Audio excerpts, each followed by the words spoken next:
More than just typical prices. If you want to make a comment, yeah. Because most certainly what I'm talking about is helping all about that. So, yeah, you're more than welcome. Yeah, you can say whatever you want to public comment, but they're not obligated.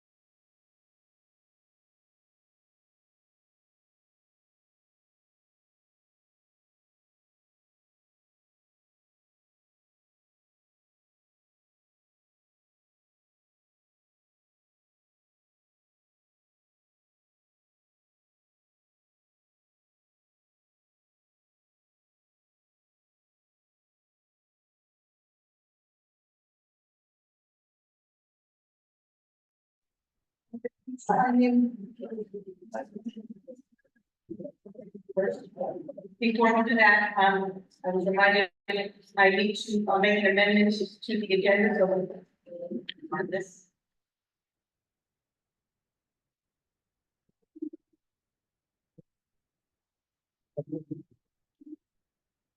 Okay, I'd like to make a motion to amend the agenda for executive session. I would like to keep item A, but amend item A to have the conversation for the assistant director be moved to public, not public comment, not an executive session. I'd like to remove B and C to move to another meeting because our primary counsel is not here to have a discussion about those items. And to move D also out of executive session, to move it to happen before we go into executive session. And then add E to executive session to wording here, to add a discussion concerning the appointment and employment regarding acting summer camp director and interim recreation specialist. That's the wording for that. So I made that motion to make those adjustments. May I have a second? I'll second for discussion. Okay. I have a question on the item A, assistant director in public. Was that requested by the employee? The employee did request. Okay, well, that's to the be, right one. public. Yes, for the assistant director. Yes.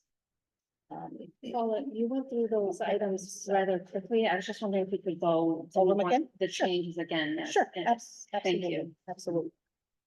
Okay, we are gonna keep item A, but the adjustment to item A is from the assistant director to, public. We are gonna move B and C to another meeting as our primary counsel is not available for discussion on those two items. We are gonna move item D out of executive session and move it, prior to the executive session. And then add item E into executive session, which would be the discussion concerning the appointment and employment regarding acting summer camp director and interim recreation specialist.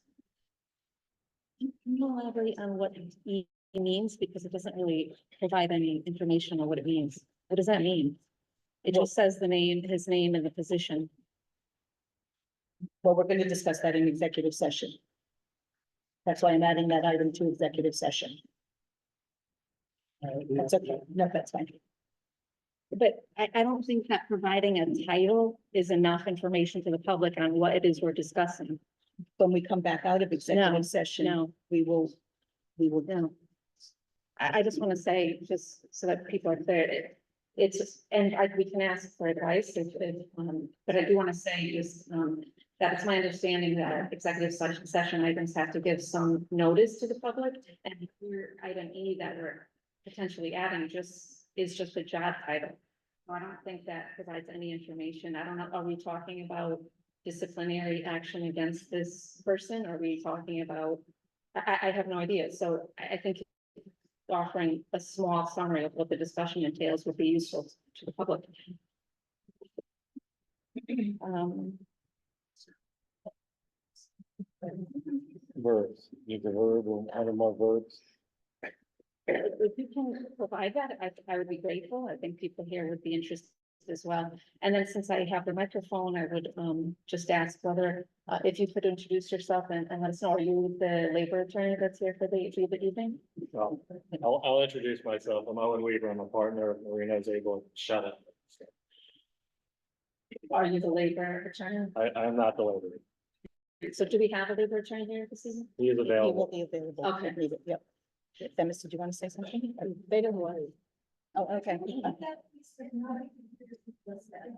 He's, My name is Owen Weaver. I'm a partner with the law firm of Marino's Able and Shut Up. I am not labor counsel. So hear that the labor attorney is available, I'm assuming via telephone tonight.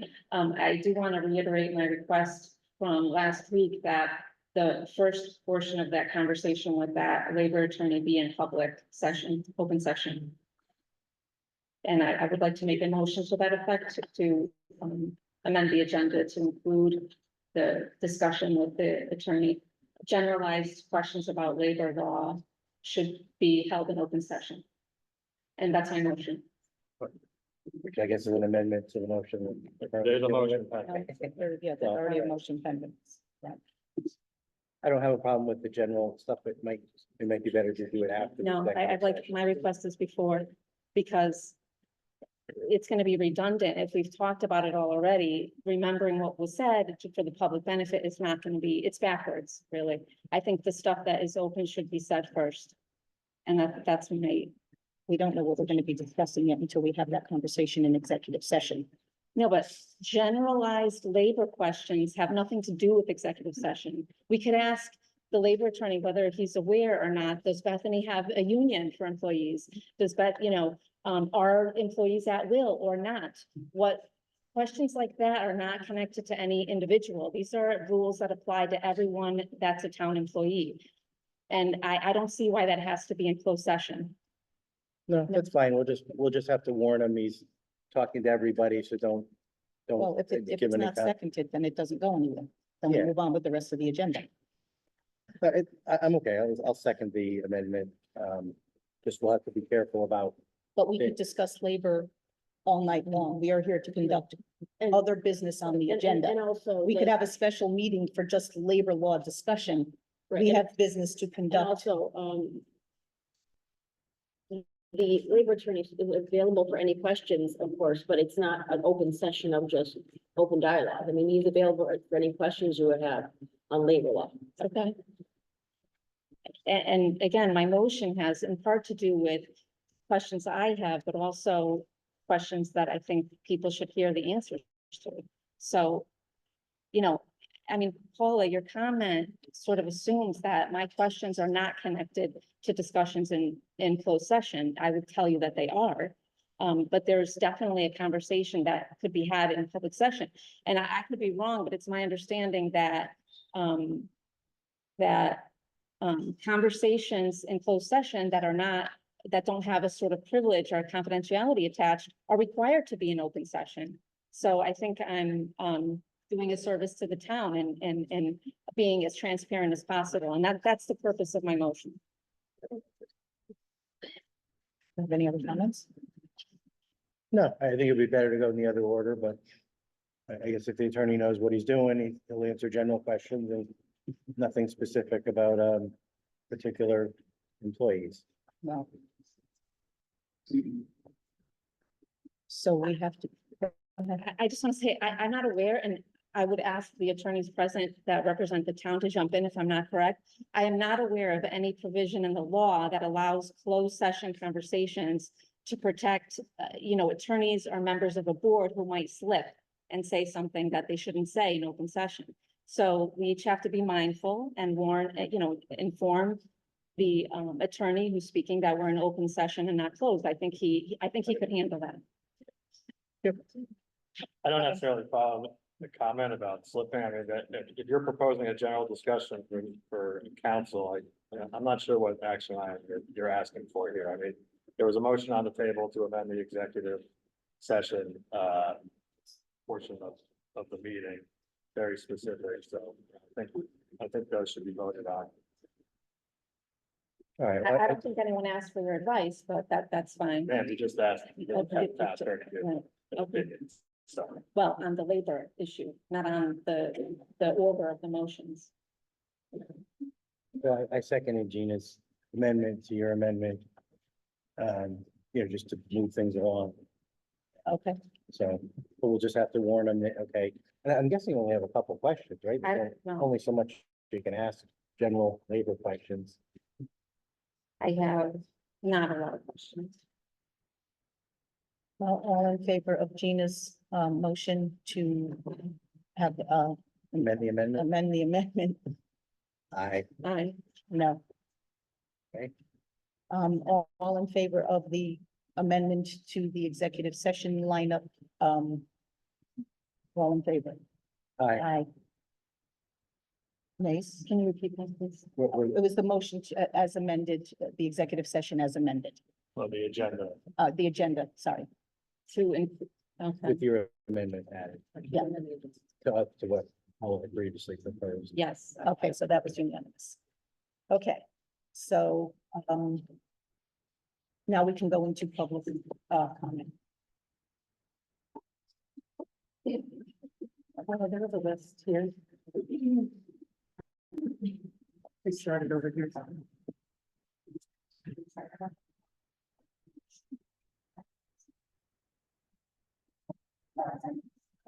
Okay, we do have a few names already on the list for those who want to, come up and speak, and if there's anyone after these four, if you would please add your name and address as well.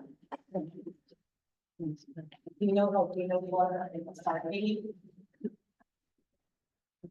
And then Sharon, that's the Roseman, and then Amy. Amy, as a reminder, talk really close to the mic because you can't hear. I'm going to take my place and Yes, please. Nobody can hear.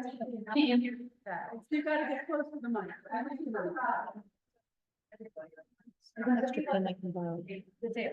Okay, well, I'll see if I leave an I'm not address. sure if this one's working, that's why you do that. 140 High Road. It was a month ago that I stood here in front of all of you at the July Board of Selectmen's meeting and shared with the community what had happened in my home 5 weeks ago. And since then, there have been multiple meetings that surround the topic about the crisis that has rocked our usually tranquil town. And yet we have no answers. So many questions have been asked, and it feels as though we leave these meetings more perplexed than we have arrived. 5 weeks and our town has done nothing for the residents to help heal the trauma. 5 weeks is nothing to help the residents process what has occurred. 5 weeks is nothing to help the residents and the victims try to begin to heal. As this crisis has unfolded, our first selectwoman has repeatedly stated she will not resign, she will not step down, she will see us through the crisis. Yet last week, while our town was still in the midst of this crisis, she chose to go on vacation. And while I recognize that every person has the right to take a vacation, a true leader, a captain, does not abandon its sinking ship. They stay at the helm and do everything they can to save the soul they are responsible for. That is what a true captain, a true leader does. You are certainly not a leader. Last Wednesday, there was a Board of Selectmen's meeting, and our first selectwoman did not sign on.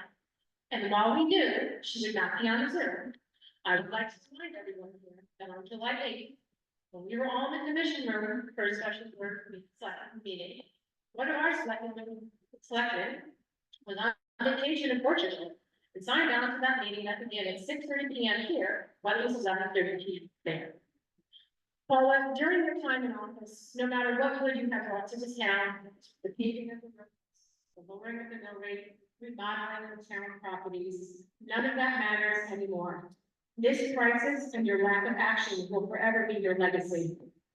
Relationships of all kinds are built on trust. And when that trust is broken, it is very hard to regain that trust again. The lack of leadership surrounding this crisis, the lack of putting the residents first, has broken the trust that this town and the first selectwoman have. I want to see now that I will be at every meeting, making sure you see my face, so you will never forget what happened to my child.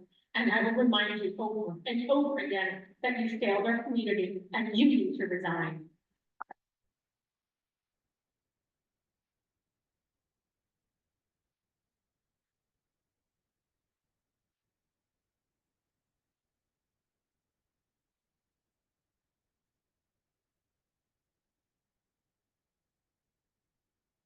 Or does it work over here? Really, nobody could hear a word that anybody was saying. I was sitting in the room. My first comment actually has to do with the minutes of the joint Board of Finance and Board of Selectmen meeting. In the minutes, finance for that meeting, we have written that,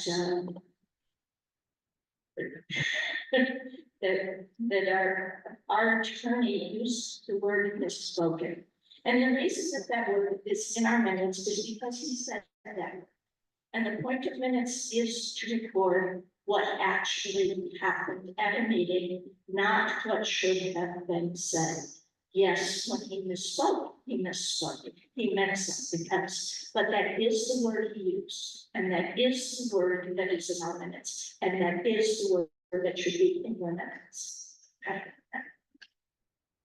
And a separate thing, oops. This is addressed to the entire board of selectmen, full board of selectmen. Please make every effort to come to agreement on actions going. The town is waiting for its leaders to actually lead. Constructive conversation is important, and yes, executive session is appropriate for some of these sensitive topics. However, the rest of the town is in uncomfortable stages. We don't know what we should do. We don't know what you're going to do. We're not talking about the past, I'm talking about the future. We're just in a holding pattern that is lasting too long. School starts in 3 weeks, and still there is no action. Please start taking action. Thank you.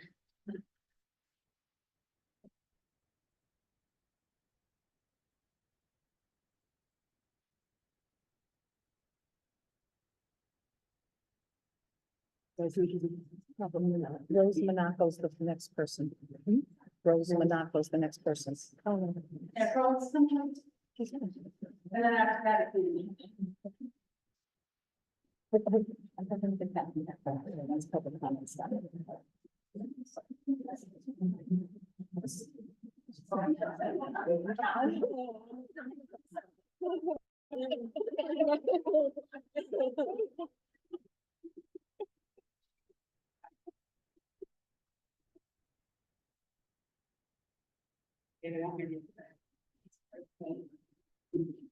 when I Closer. I have a session meeting for you. And I realize this is nightmare. How this, that my granddaughter and all the other children were left alone with what directions and what rules were followed or should have been followed. I want to know who was in charge. I want to also know how it was just with my granddaughter or the other children. And where were the other person?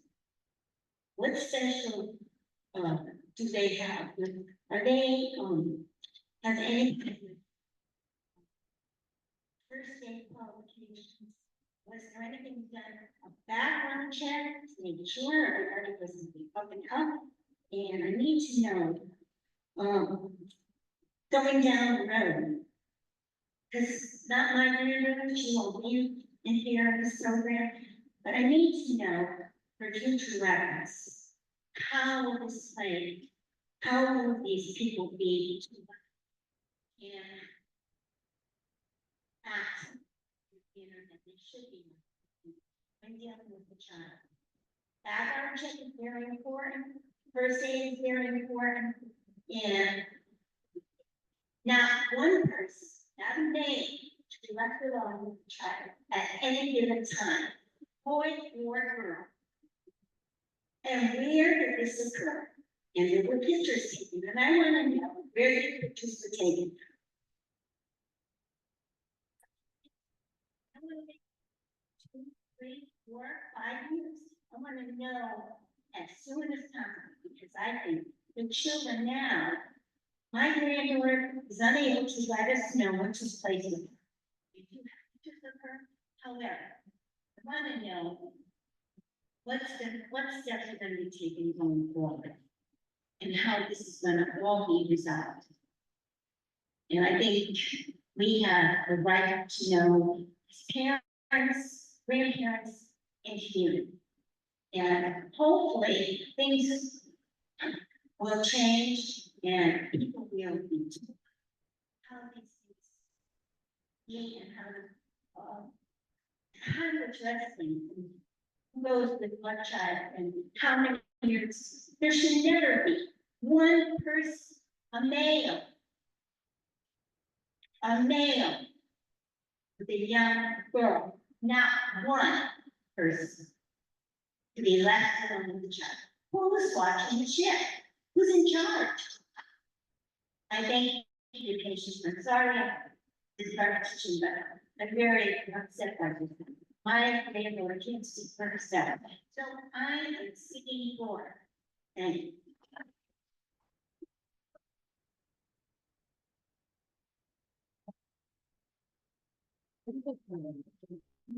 That is a definitely council. Sign up during public comment. You want to sign up to speak? Yeah. He needs to sign up his name and address if he's going to. This is our Bethany. The Bethany Bulletin is the local town paper. This is the way that our town is informed of important happenings in. It has now been 2 full months since this crisis turned our town upside down, and yet again, there is not a single mention, not a word of it to our townspeople. It is continuing to be hidden and pushed under the rug by you all. If a resident is not on social media on our town Facebook pages, or they do not watch the late local news, they would not be informed of the crisis that we are living in. They are not being informed, and it's being hidden from them yet again. Because that is what you continue to do. A complete lack of transparency, which has led to a complete lack of trust. Now, sure, we know the weather, what the seniors had for lunch, and what roads are getting paved yet again. And let's not forget trash day. But where is your update to your town, telling them what you are actively doing to resolve the situation and to keep our children safe?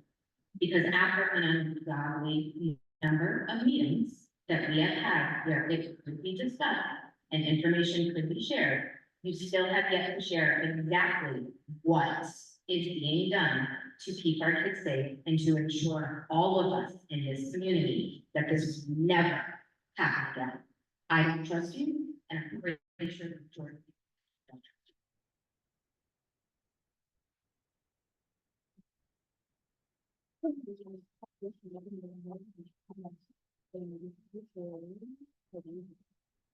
Victoria Sullivan.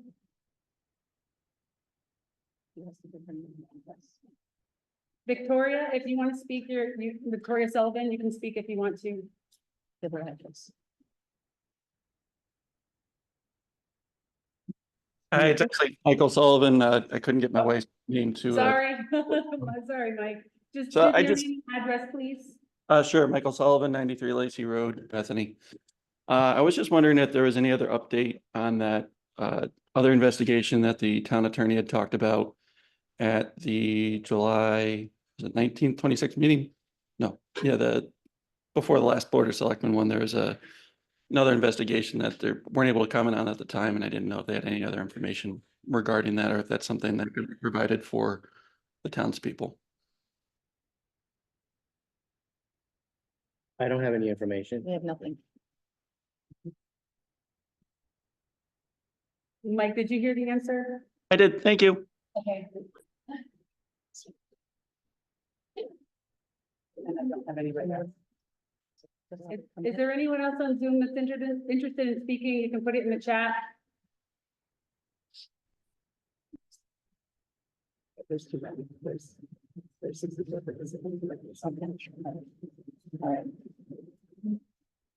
I don't see any.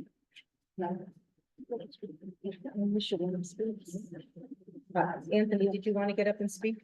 Just sign in on the list.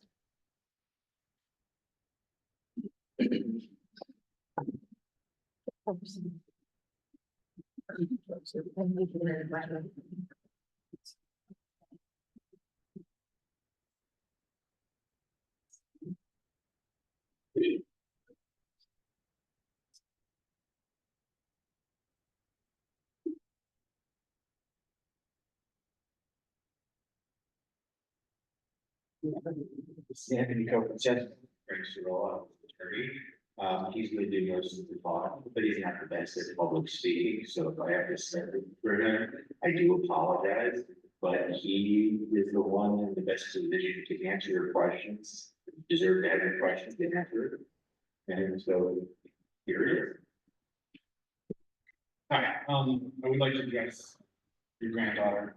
I spent a couple summers with her and she's a wonderful kid. And we had hired female counselor to be one-on-one with her. One-on-one is in her special case, she's on the with her at times. Not that she's one-on-one alone with anyone, because that's across the board, no one's supposed to be one-on-one, right? So that's it.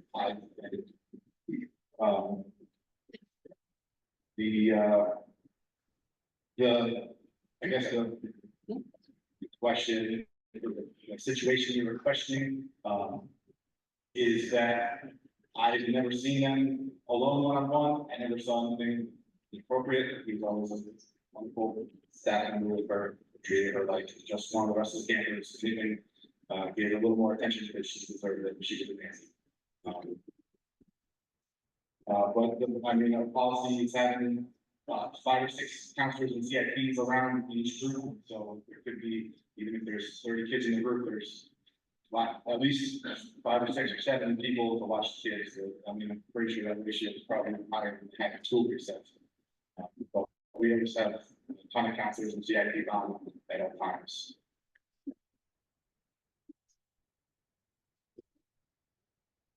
Are there any other questions for Mr. Copeland? This is public comment, it's not a Q and A. Madam First Selectman, it's a point of order, it's public comment. That's what I Obviously- just said, it's obviously not you a can put some Q&A. restraints on it, but it's not a Q and A.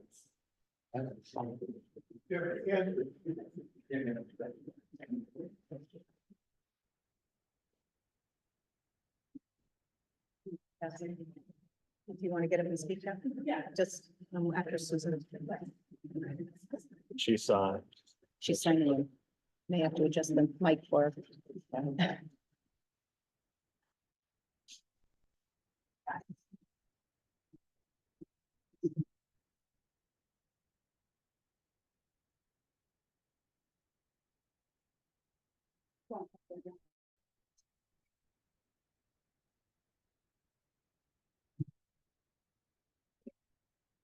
Hi, my name is Susan Bradford, 825 Emily Road. I'm also on the Board of Education, just say that. I wanted to mention that there was a forum, the Women and Family Center had a really good presentation. That was, I don't remember the date, mid-July, I think. But I learned a lot from it. And one of the really important things I think that's lost in our conversations is the fine line between transparency,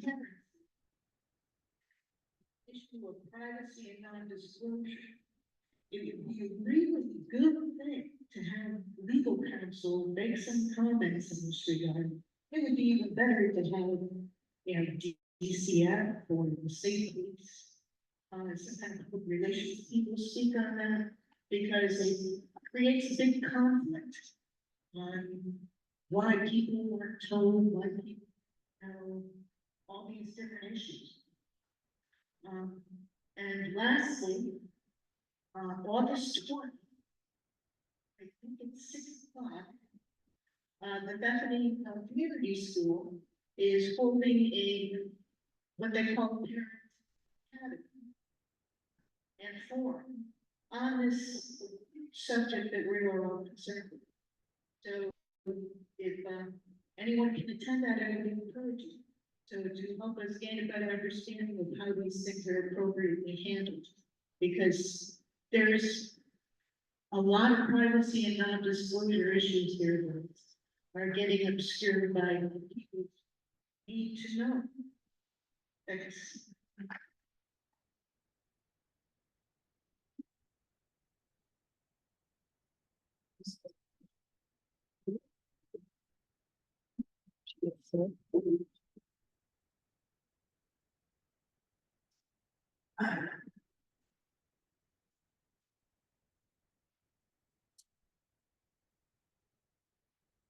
Beyond, my name is Jennifer Searle, I live at 130 Warner Thompson Drive. Beyond all of the, echoing all the sentiments that have been said tonight, the one thing that I really am frustrated with is 5 months ago, we were told that they would be working on resources for us as parents in the town, on how to talk to our kids, or how to deal with this if our kids were in trouble. The town has yet to give us anything to help our children. To that, sitting in 4 days. In 4 days, they set up a forum for us to go, and nothing to do with the town. The community school has something set up. The town is still setting it up, and it's not okay.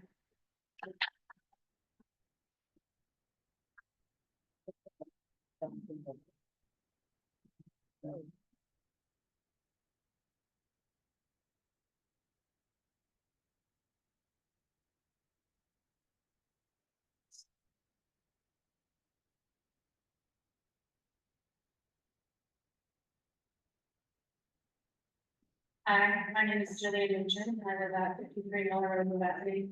And I just want to respond to something, just share with all of you, that there were, when I worked at the camp for 8 years, especially in the year that we're referring to where that woman's daughter was at camp, there were rarely more than 2 counselors and a few CIPs with a group.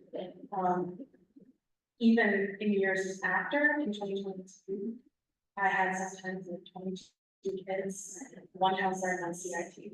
And I actually had a picture of my group when I was the counselor in the paper, me, Anthony Mastrangelo, 1 CIT, and Madison was there about her one.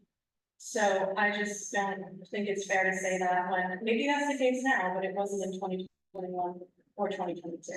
I also just want to say thank you to Gina for being sitting the only person who has our interests at heart. So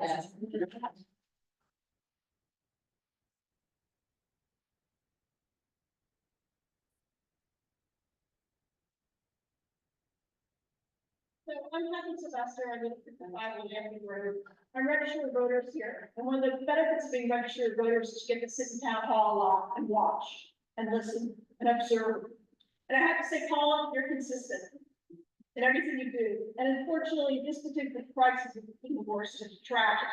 And one of the things I feel worse for are some of the employees here. You have some great town employees, smart, capable, hardworking, intelligent. And I look at some of these employees and I feel bad for them. Not just, and I have to say Parks and Rec as well. I have to say in the offices, some of them are folks who don't come here with a lot of experience because they're young, or maybe this is their first job, or maybe this is like their first office job, and they don't know their rights. They don't know their rights as employees. And time again, sitting here as registered voters, waiting for folks to come in and vote, I've watched people be taken advantage of. I've watched people be set up to fail. This department that we claim to be responsible for, it sets them up to fail. It's not the first time. It's not the first time employees come to me and they're said they are afraid. They're afraid to lose their job. They're afraid to speak out about what they see. There was an email that I shared that went to me, even though I'm not a town employee. You don't want to know how many people in conference and said, Catherine, I'm afraid to speak out. Thank you for sharing that for the public. And I shared it with everybody who wanted to see it. I posted it around town. Because I don't quite frankly, that email was illegal, it was unethical, and it was intended to interfere with investigations going on in this town. That we all have a right to know about, as members of this community, as taxpayers for this community. And by the way, I thought that was about this situation that we're all talking about today. Apparently, there's another investigation going on. And one of our selectmen would not have known about that for the fact that I shared an email with her. Something's wrong here.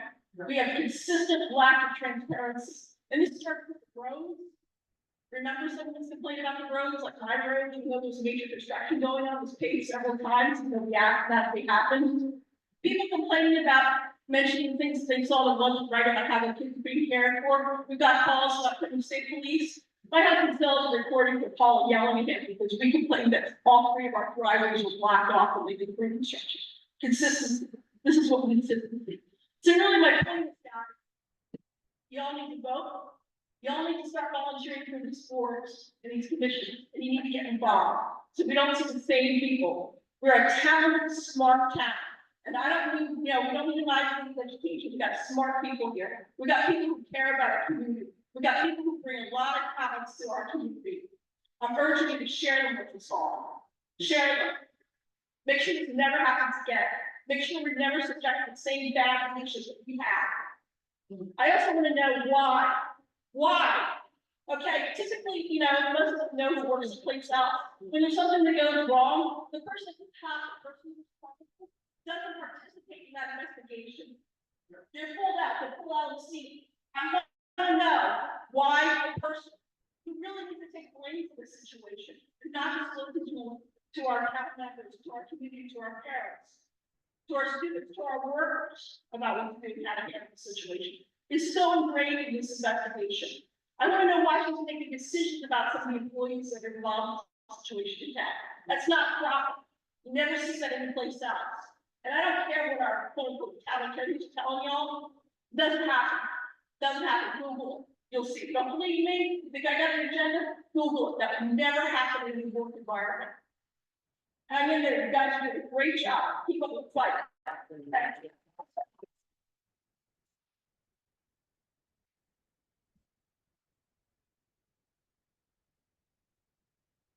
Is there any other public comment?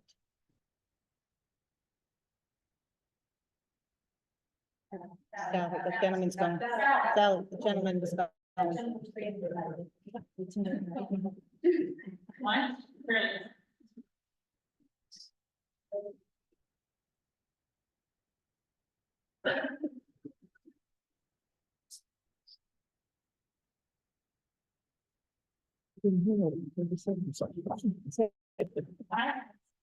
Tonight faces one question.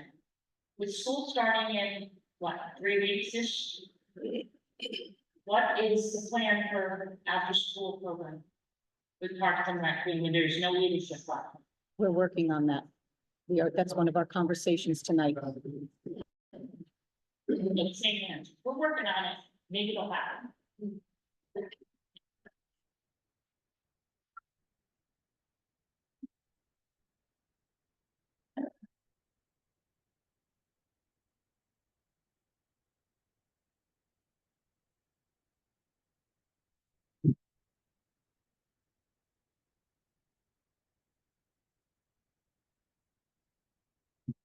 I'll say good evening.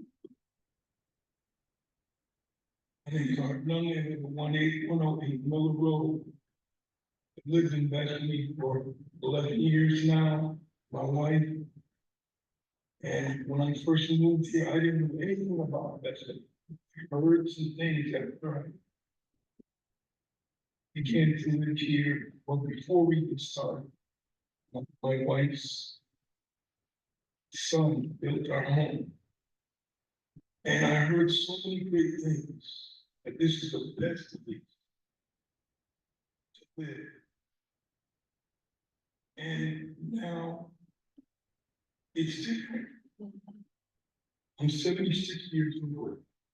Most of my employment has been with children. Work programs, counseling programs, I was even a substitute teacher for a number of years.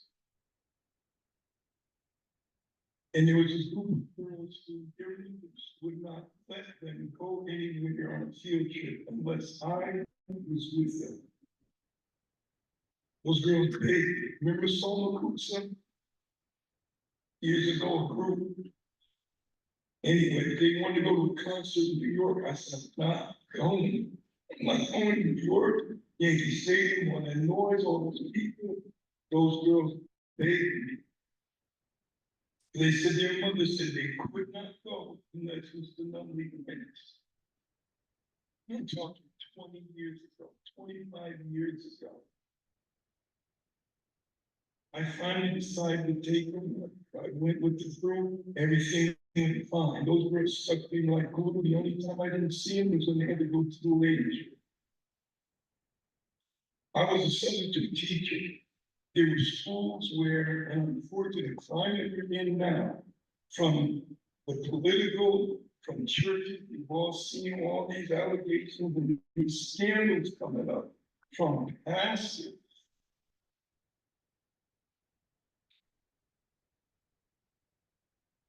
I've had to leave rooms in schools I taught, and principals got angry at me because unfortunately the girls were so aggressive and had so many problems. One of the principals got very upset with me because he said, you know what, we never had this problem before. I said, well, unfortunately, because a lot of these children come out of homes with no fathers, and the majority of teachers in the lower grades are female. And a lot of them didn't know how to act when I walked in the room. And I had to quit finally just because it was so difficult.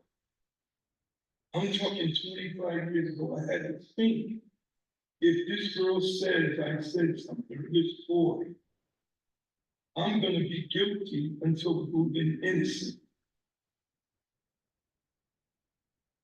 I'm not trying to defend anybody here, but there are three segments of society that need protection. That's children, women, and the elderly. And men are supposed to be standing up to the plate. And if we don't do it, or I have children, I have grandchildren, I have great grandchildren. And if something like this ever happens to them or allegedly happens, I don't know how I would deal with it. So I feel for anyone here who's had a child that's been put in this type of situation, but it needs to be rectified. I look up the word absolve today. People cannot absolve themselves. Does anybody get fired anymore for not doing what they're supposed to do or doing something they shouldn't do? It's not right, and it's not just related to this situation. We see it all over. And it's got to stop. This old adage, I'm gonna end with. All it takes is for evil to prevail, is for good people to do nothing.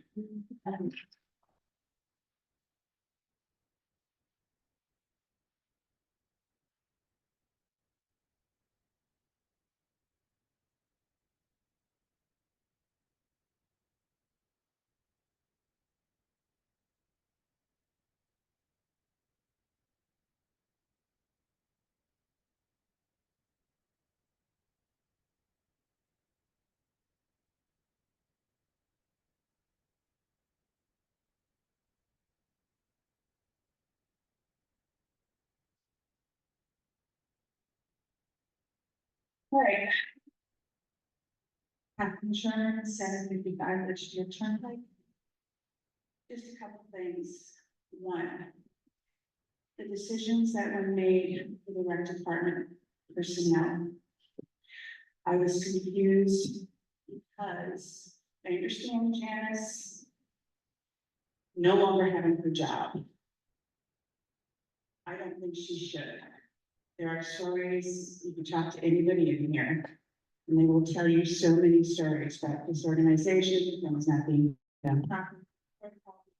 Nobody knows protocol. I didn't understand the Anthony part. Because the buck stops with her.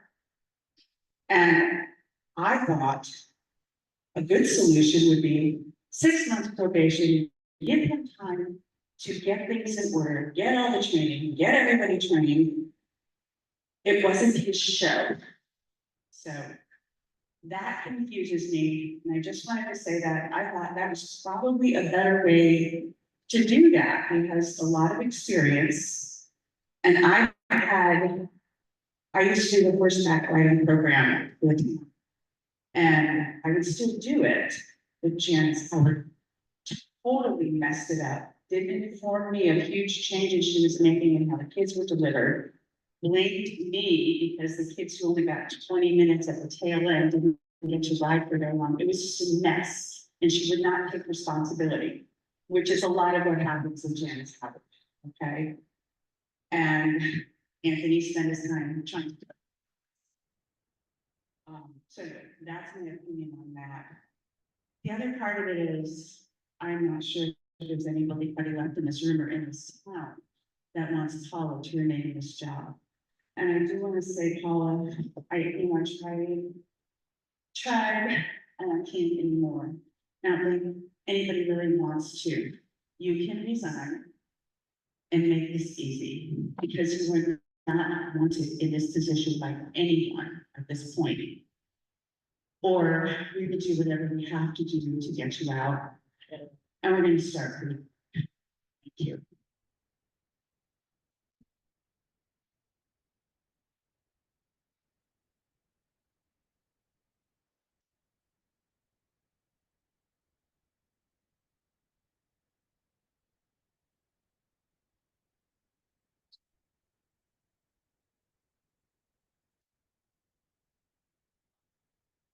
Good evening, everyone. I'm James Sterling, I live at 20 Miller Road.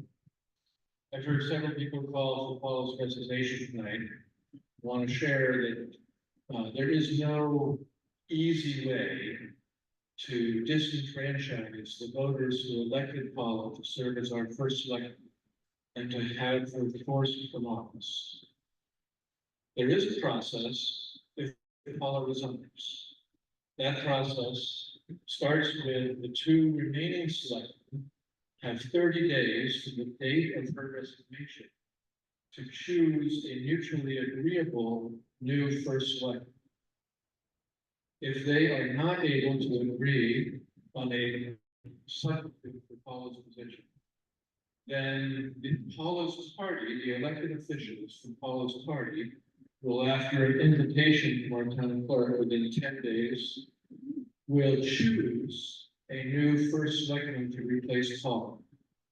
It's obviously the Republican officials who are elected will then choose a new first selectman.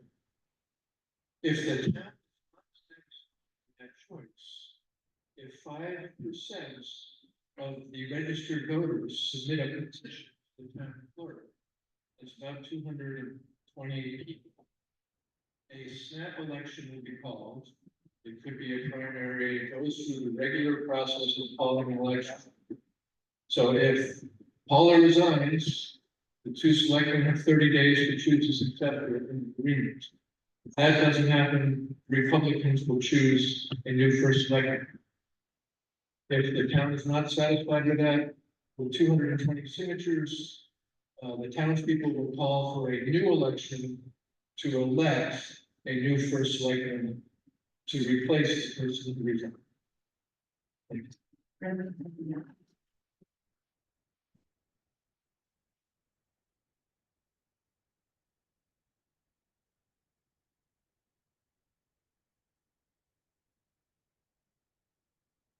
Oh, come.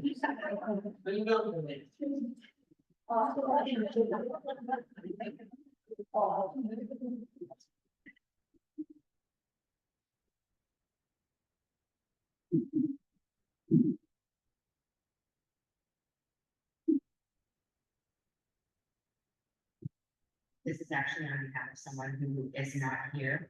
You made a statement, planning Saturday, asked kids go back to school in 3 weeks. What the plan is, and you literally said, we are working on it. Better statement could have been, we're discussing it tonight, and we plan to share with the community on such and such. Now, it's been more than 2 months since he's been arrested. You've known about this for 2.5 years now. You've had so much time to deal with this, but instead, you're just gonna do it. When will we, the people, the parents, actually know what's, Talking about the after school. we're talking about anything that you're doing to ensure that our children to be safe. Support. Appropriate. Children are safe. You said at the very first meeting, you were going to provide support to the community. And again, like Jen said, 2 dads did it in 4 days. You've had over 2 months and you've done nothing.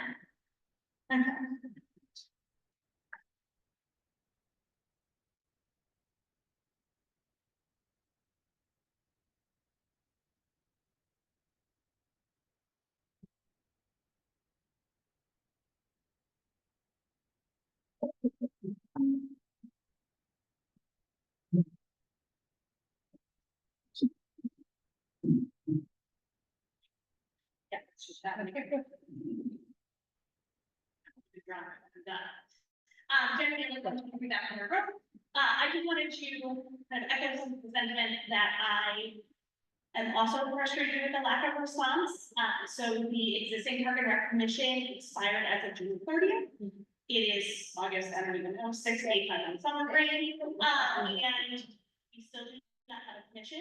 I think it's fantastic that there was actually a call to action in our town bulletin. However, the information there was extremely scarce. There was no deadline for an application. There was no process explained. That's not on tonight's agenda as well. I had previously expressed my interest in serving on said commission. I had sent notification in. I did receive acknowledgement, so thank you for that. I got the bulletin at the end of last week. Had a busy weekend. Had sent in my official notification.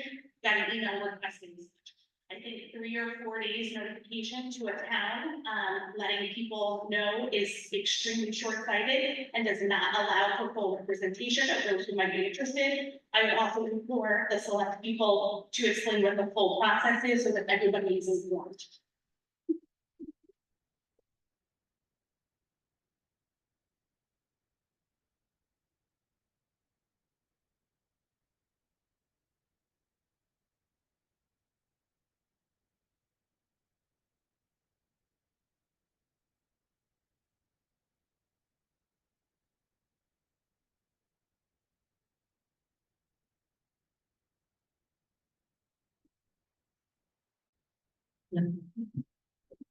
Jennifer Hineda, 150 Houston Drive. I'm here today because as a parent has been one who deeply cares for the welfare of our children and families, we need to know, as our children's protectors, what to do when we encounter people we may encounter who have no criminal history or history of putting children at risk. What are we supposed to do? While a person is being investigated or has not been convicted, from my experience working in the New Haven Greater community, pedophiles can be out in the community without being convicted, not put on registries for years. And how are we supposed to know if law enforcement and DCF is telling us? I really would like for them to train all the parents, so we know we have to call DCF and ask for people specifically. Our children are counting on us. We are their only protection. Thank you.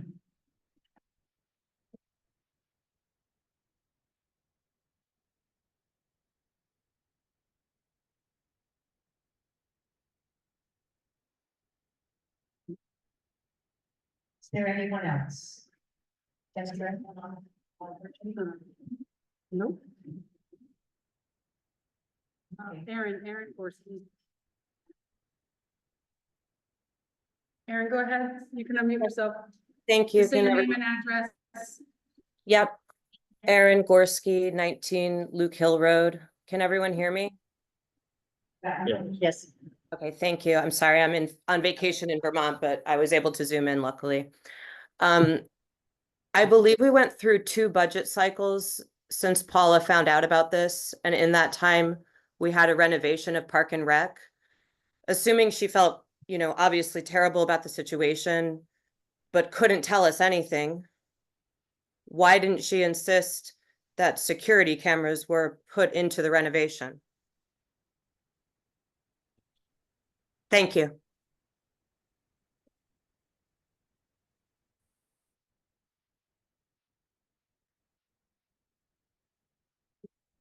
No, that's it. No, that's it. Okay. Public comment is now closed. We will move on with the rest of the business for tonight's agenda. Next up on the agenda is approval. Sorry. Next on the agenda is approval of a series of minutes. The first one is the June 17th special joint meeting with the Board of Finance. May I have a motion to approve those minutes, please? So moved. A second? I have one. Sure. Second, and then make a, Second, and then. you have correction? I have a correction. Okay, so you seconded. Second, and then we discuss. Okay, I second the motion to discuss. Okay, and then what's your correction? What page? On page, the first page. Okay.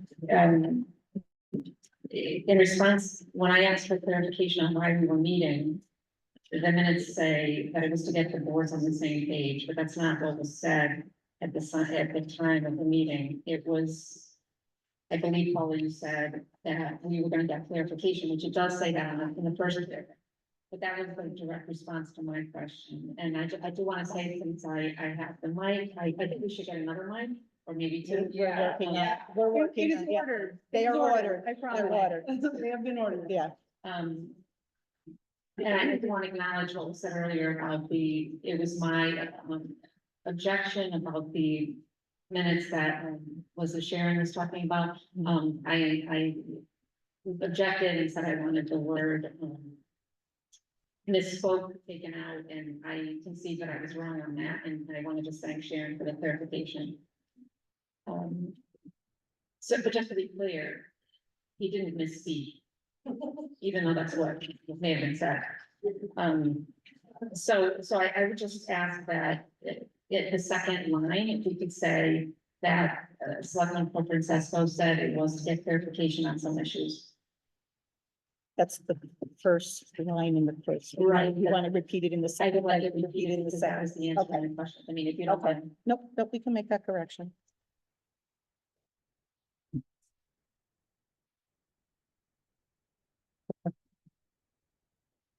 Any other corrections for that? So, I wanted to do them the mic. I guess, I just want to let, you know, that I feel compelled to submit a copy of that email.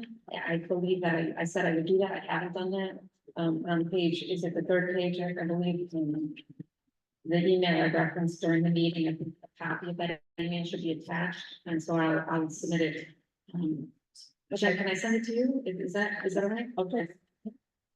okay, and you have a correction then? Yeah.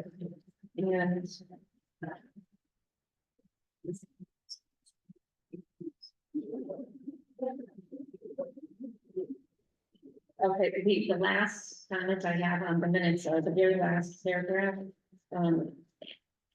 If it's not our usual practice, I would ask if we can make an exception where it says that the motion passed 3 yes, 1 no, and abstention. I would request that we could name who voted how. I think people want to know. If they were at the meeting, they would know, and it's not a secret. And if you could just say the names and how the votes were, that I would appreciate that.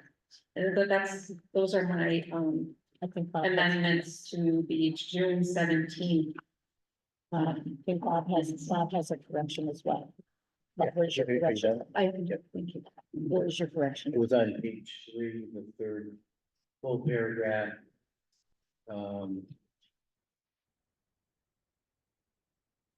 The reduced hours of the recycling center and the implantation of household recycling, I think it's implementation. Okay.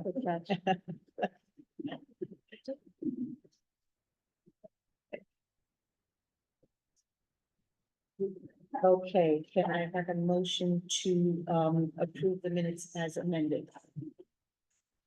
Someone second, Second. okay. Any other comments or corrections? Hearing none, all in favor? Aye. Okay, that's unanimous, as amended. The next minutes are for July 2nd, regular meeting. May I have a motion to approve? We'll move this time. I just wanted to approve. We'll need a motion and a whatever to discuss. I have just one. I'll move to, Discuss. discuss. Second to discuss, okay, go ahead. Oh.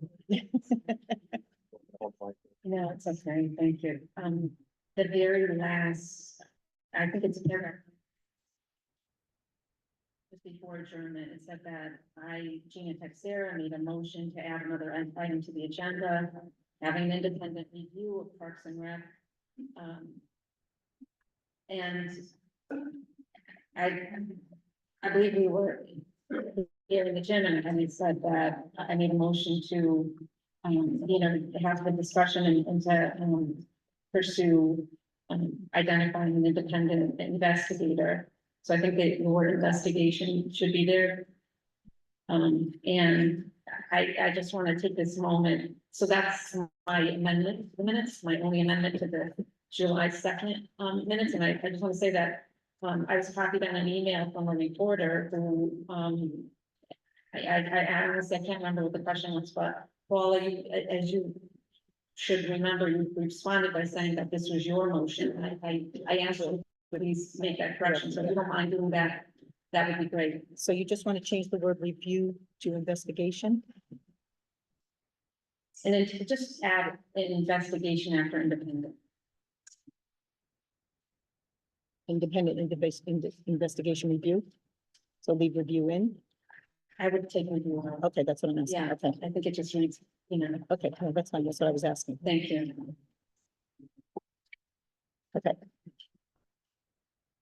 And that's all I have, my second for Bethany. okay, so you want to make a motion to accept as amended? I don't know. Bob, I said- Oh, Bob, you Yeah. have a correction? Just, page 3 of the last line is a typo in the word and with an F in front of it. Oh, no, Right. got it. Okay, motion to accept as amended. Well, Second, Second, all in favor as amended? aye. Aye, okay, July 2nd is approved as amended. Next is the minutes from the July 8th special meeting. Motion to discuss. So moved. Second, second, any comments, questions, or corrections to the July 8th minutes?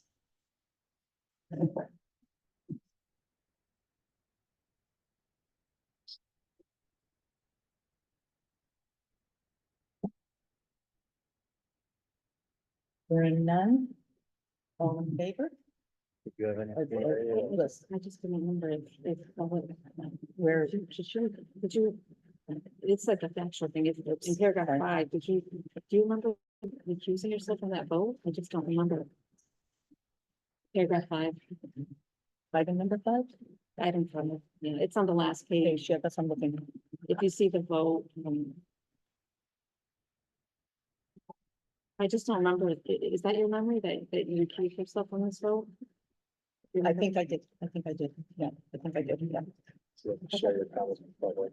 They can't figure it out. Yeah. Okay, just the question in my vote, It is listed as abstain. yes, Do we want to change that to recuse? I guess is the well, I question. think I abstained. I think- Confirming what's right. So just so, I'm sorry that we've been mumbling, people probably can't hear, but in the. I did abstain from that vote, that's how it's Okay, listed, yeah, okay, so it's listed correctly. Okay. yes. So in the item 5 for the July 8th meeting, the agenda item was discussion and possible action, executive session items, and the minutes say that I made a motion to direct the first selectman to provide a special meeting, in executive session of the Board of Selectmen for Wednesday, July 24th, 2024, for the purpose of potential disciplinary action up to termination of the director and assistant director of Park and Rec, seconded by Selectman Britton. And, it looks like myself and Selectman Britton voted for the executive session item to be calendared for July 24th, and the minutes show that, first select woman, Paula Clifford has abstained from that vote, so the motion passed. I just apologize, I just didn't remember whether she abstained or whether she recused herself from that vote. So she's made it clear that she abstained from that individual vote. And that the minutes are correct. Correct. Any other comments or questions? Let's move to approve as presented. All in favor? Aye. Oh, did you have it? We should have a motion in a second. I don't think. Well, I had the motion to say to discuss, but then we were. Yeah. no I'll move to motion. accept the minutes. Accept. Second. Okay. All in favor? Aye. Okay, those were the July 8th minutes as presented. And then last set of minutes are July 24th, special meeting. Motion to discuss. So moved. Second? Second. Okay, any corrections or comments regarding these minutes?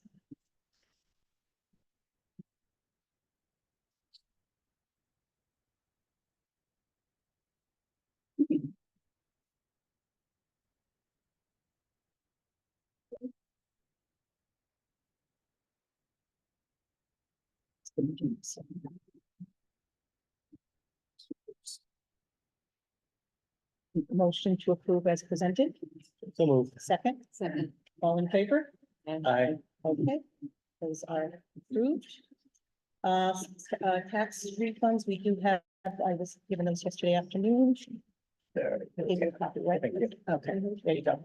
May I have a motion to approve the tax refunds as presented, and then we can discuss if you like. Okay. So moved. So moved to second. And this is to Discuss, yeah. Okay. And the explanation here that these are all excess payments. And the total amount is $577.84 for all those listed. Motion to approve? Oh, I'm sorry, okay. So these, just to be clear, the. 577.84. There are 9 payments to taxpayers totaling $577.84. So this is all refunds to town residents because they paid a tax. Yeah. Okay, yeah, I'll move to move this to approve, yeah. Second, Second. all in favor? Aye. Okay, tax refunds are approved. Okay, there are no cemetery deeds to be approved for tonight. We were going to move item D in executive session up to, before we go into executive session. Would either Sharon or one of you ladies like to address what that item is referring to? What's next on the agenda? We moved D out of executive session. We moved it before going into executive session, so that's what she's going to address right now. So you got both, I think you probably have it too, but the selectmen, do you have any copies? There's nothing right there. So, as a proactive forward movement, as it's kind of been requested, partly what we've been doing is looking at, we know there's an internal investigation happening with, Gina and Bob and preparing that. But what we don't have is forward momentum, right? We don't have someone to come in and say, okay, we know all these things happen, but this is what you currently have and this is what you should have.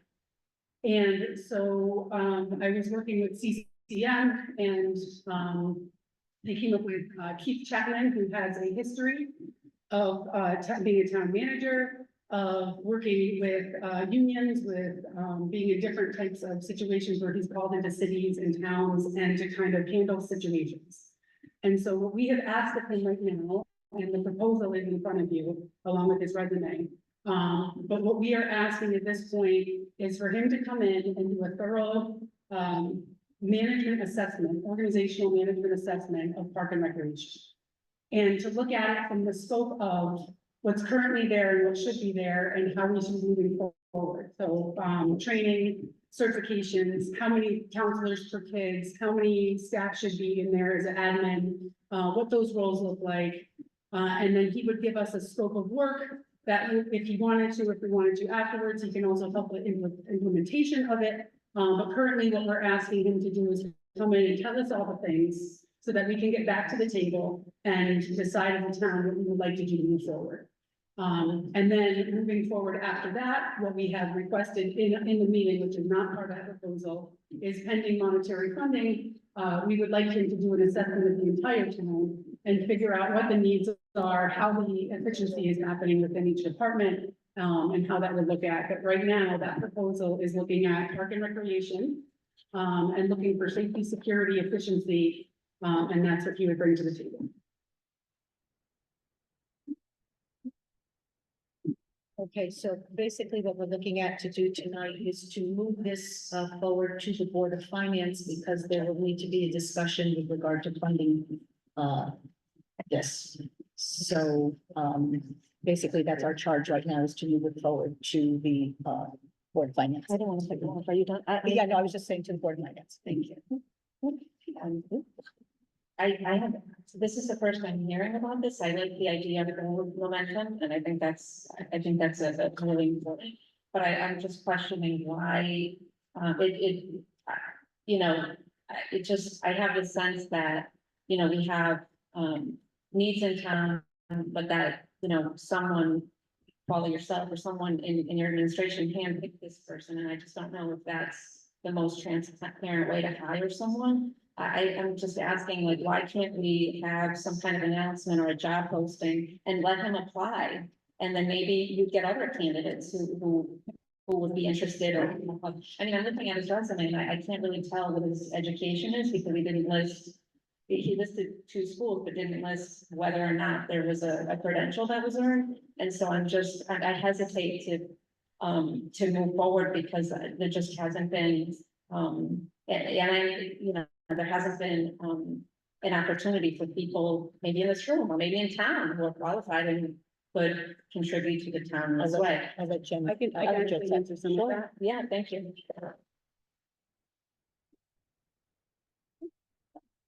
So while I wholeheartedly agree, if we had more time, I would love to do an RFP and have everybody come in and do a lot of the things. Unfortunately, that does take a lot of time and it would be multiple meetings. No excuse, right? I mean, we've had time. This is something that I reached out to which is CCM, which is, what is the acronym? Thank you. The gentleman that oversees a lot of the council over there is Max Freeman. I did work with him slightly with Sprague, and I just reached out to him and said, hey, I'm looking for somebody who has credentials who can come in here. I'm struggling because we need to fill positions. We have right now an interim director that's in a position, and we want people who want to feel safe, secure, and their kids are going there with people who are certified. But we also don't want to put out a job description and hire somebody that doesn't necessarily fit the bill of what we should be doing and is fitting the bill of what we currently are doing. And so that's kind of how this happened, because we wanted to get somebody in there sooner than later. We want to continue the programs. We don't want to have to shut Park and Rec down if we don't have to. And we thought that this was the most efficient way, being that it's a third-party commission. It's not us. They're not through us. I reached out to them and just asked them if they had anybody that would fit the bill of our criteria, and they sent him to me.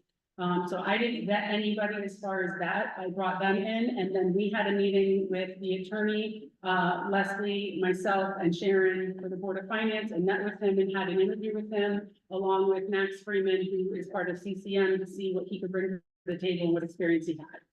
So that's where we're at, and we're trying to get, like I said, action, and we're trying to move forward. And I felt like this was the best avenue right now to get somebody into do scope of work. If you don't like it and he comes in and we don't agree, we don't have to do it. But it is definitely like a third party, not internal. I could put something together, but you don't want to hear from me right now. You want somebody that's outside the realm that can externally look in.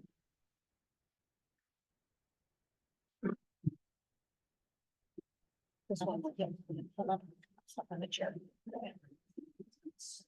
Thank you, Jen. That one was helpful, but I just want to say, you know, you mentioned credentials and there are no credentials. I mean, he has a list of jobs that he's held, but we don't know what his educational background, and I think that is sort of sloppy to have, you know, a resume with no, you know, with, you know, incomplete, information about education, and I'm I'm not comfortable with where we are today as a town to have this sort of background, not public process. I think it's not what we need right now as a town. And I disagree with what you said. I think we don't need an RFP for this. You could put a job posting, you could describe what you want, and he could apply.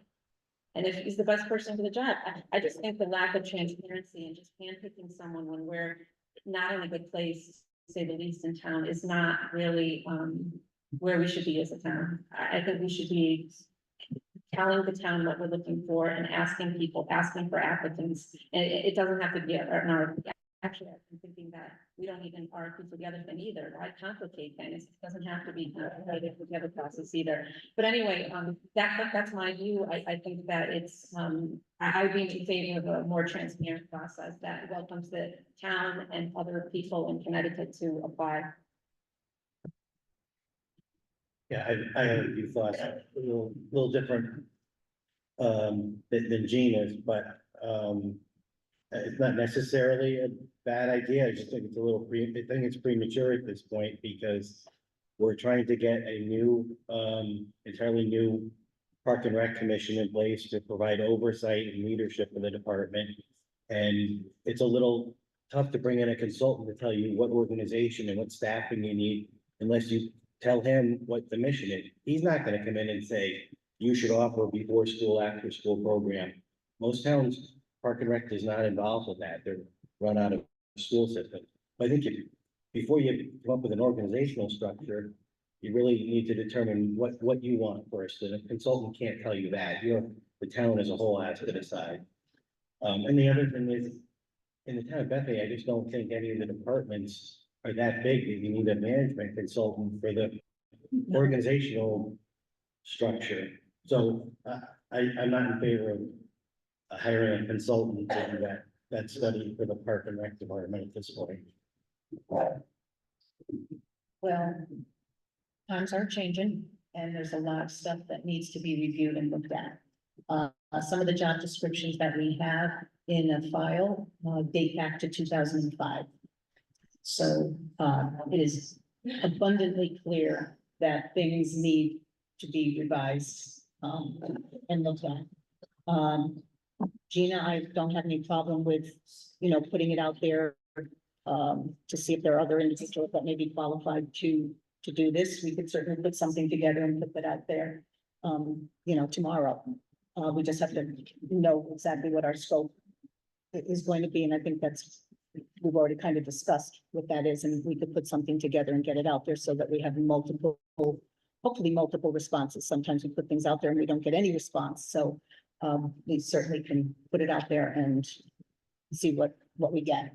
And like you said, we can let this gentleman know that, and he's certainly welcome to, you know, apply for it. I think that, I agree with Bob and with his comments about this being premature. I think that, that Park and Rec is sort of, in transition, I guess, and I mean, you know, there's an argument to be made that we should close it down and that we should be like some other towns that have the school systems run the programs. And so I'm not comfortable moving forward. I think it is premature. I think without having a better understanding as a town on the direction we should go, I wouldn't move forward on this.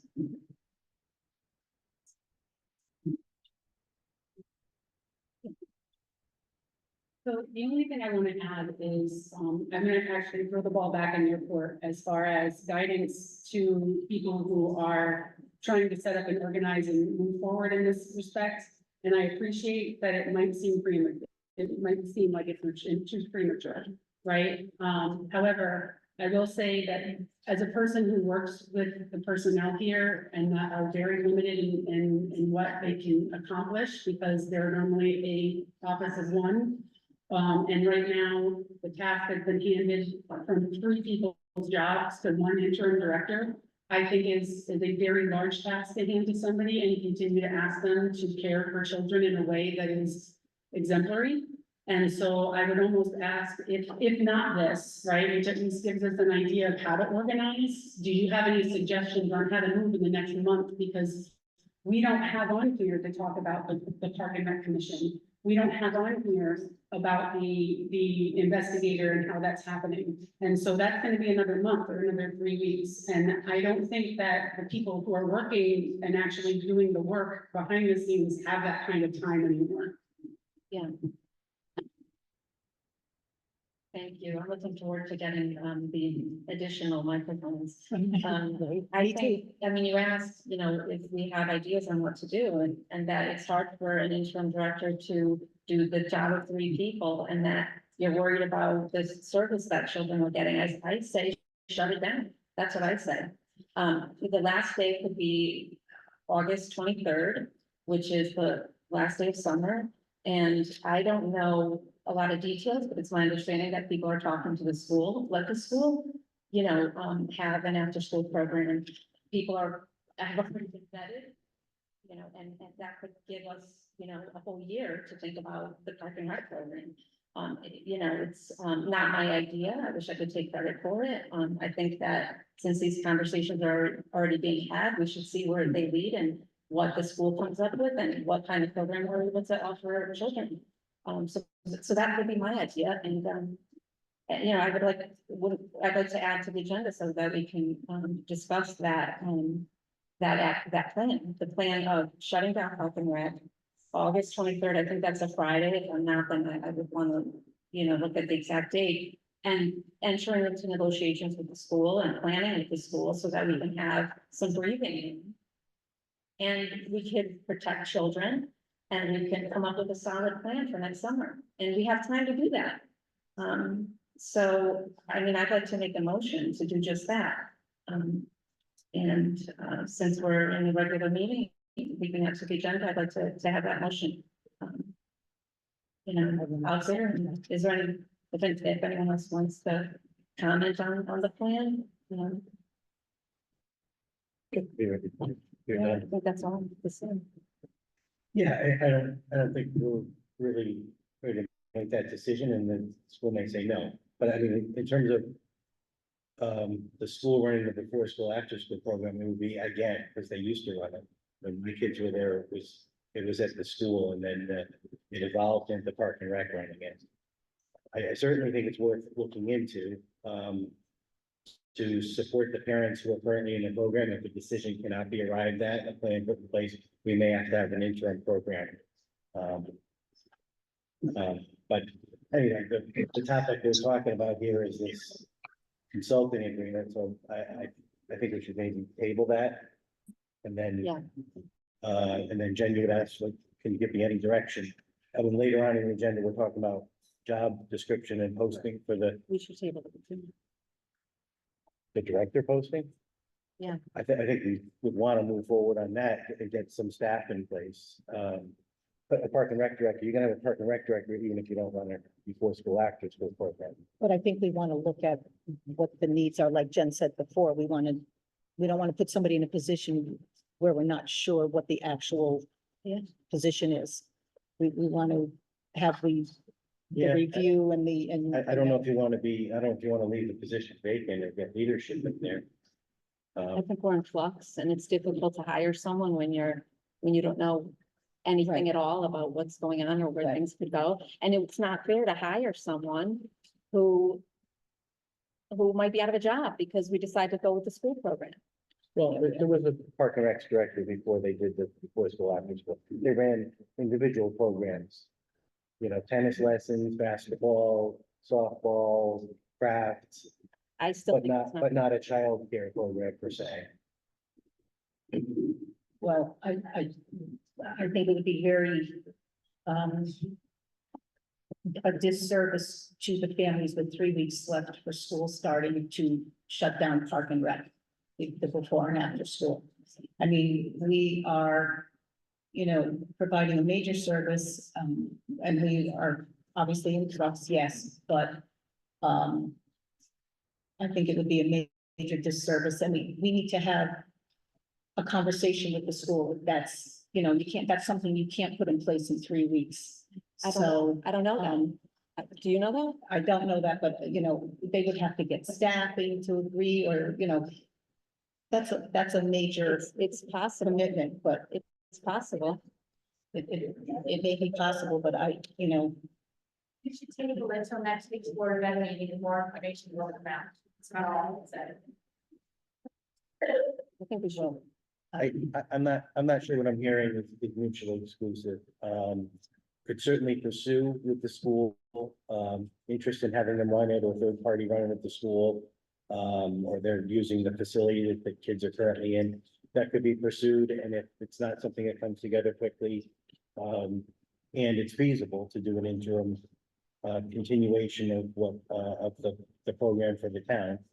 But you're right, I don't think we should just wait till the last minute and then just tell parents, you're on your own for daycare. And they Can't have do 3 weeks. They have 3 weeks right now. Yeah, And the only thing else I will add to, because you had mentioned it, is that, right now, there were some duties that were taken away from Janice and kind of distributed to other people. And with her not being there, I mean, she really was in charge of the airport. She was in charge of that part, some of that got kind of distributed throughout. But like, I'm handling the finance piece of it, part of it, that's it as well. For all the things that are happening down in Park and Rec right now, and I get that most of that budget, is non-existent if you shut it down, but there are other pieces that are still in there for expenses, so we would still have to have somebody there in order to continue to move, because there's no additional help available, right? We're already maxed out right now, we can't have it.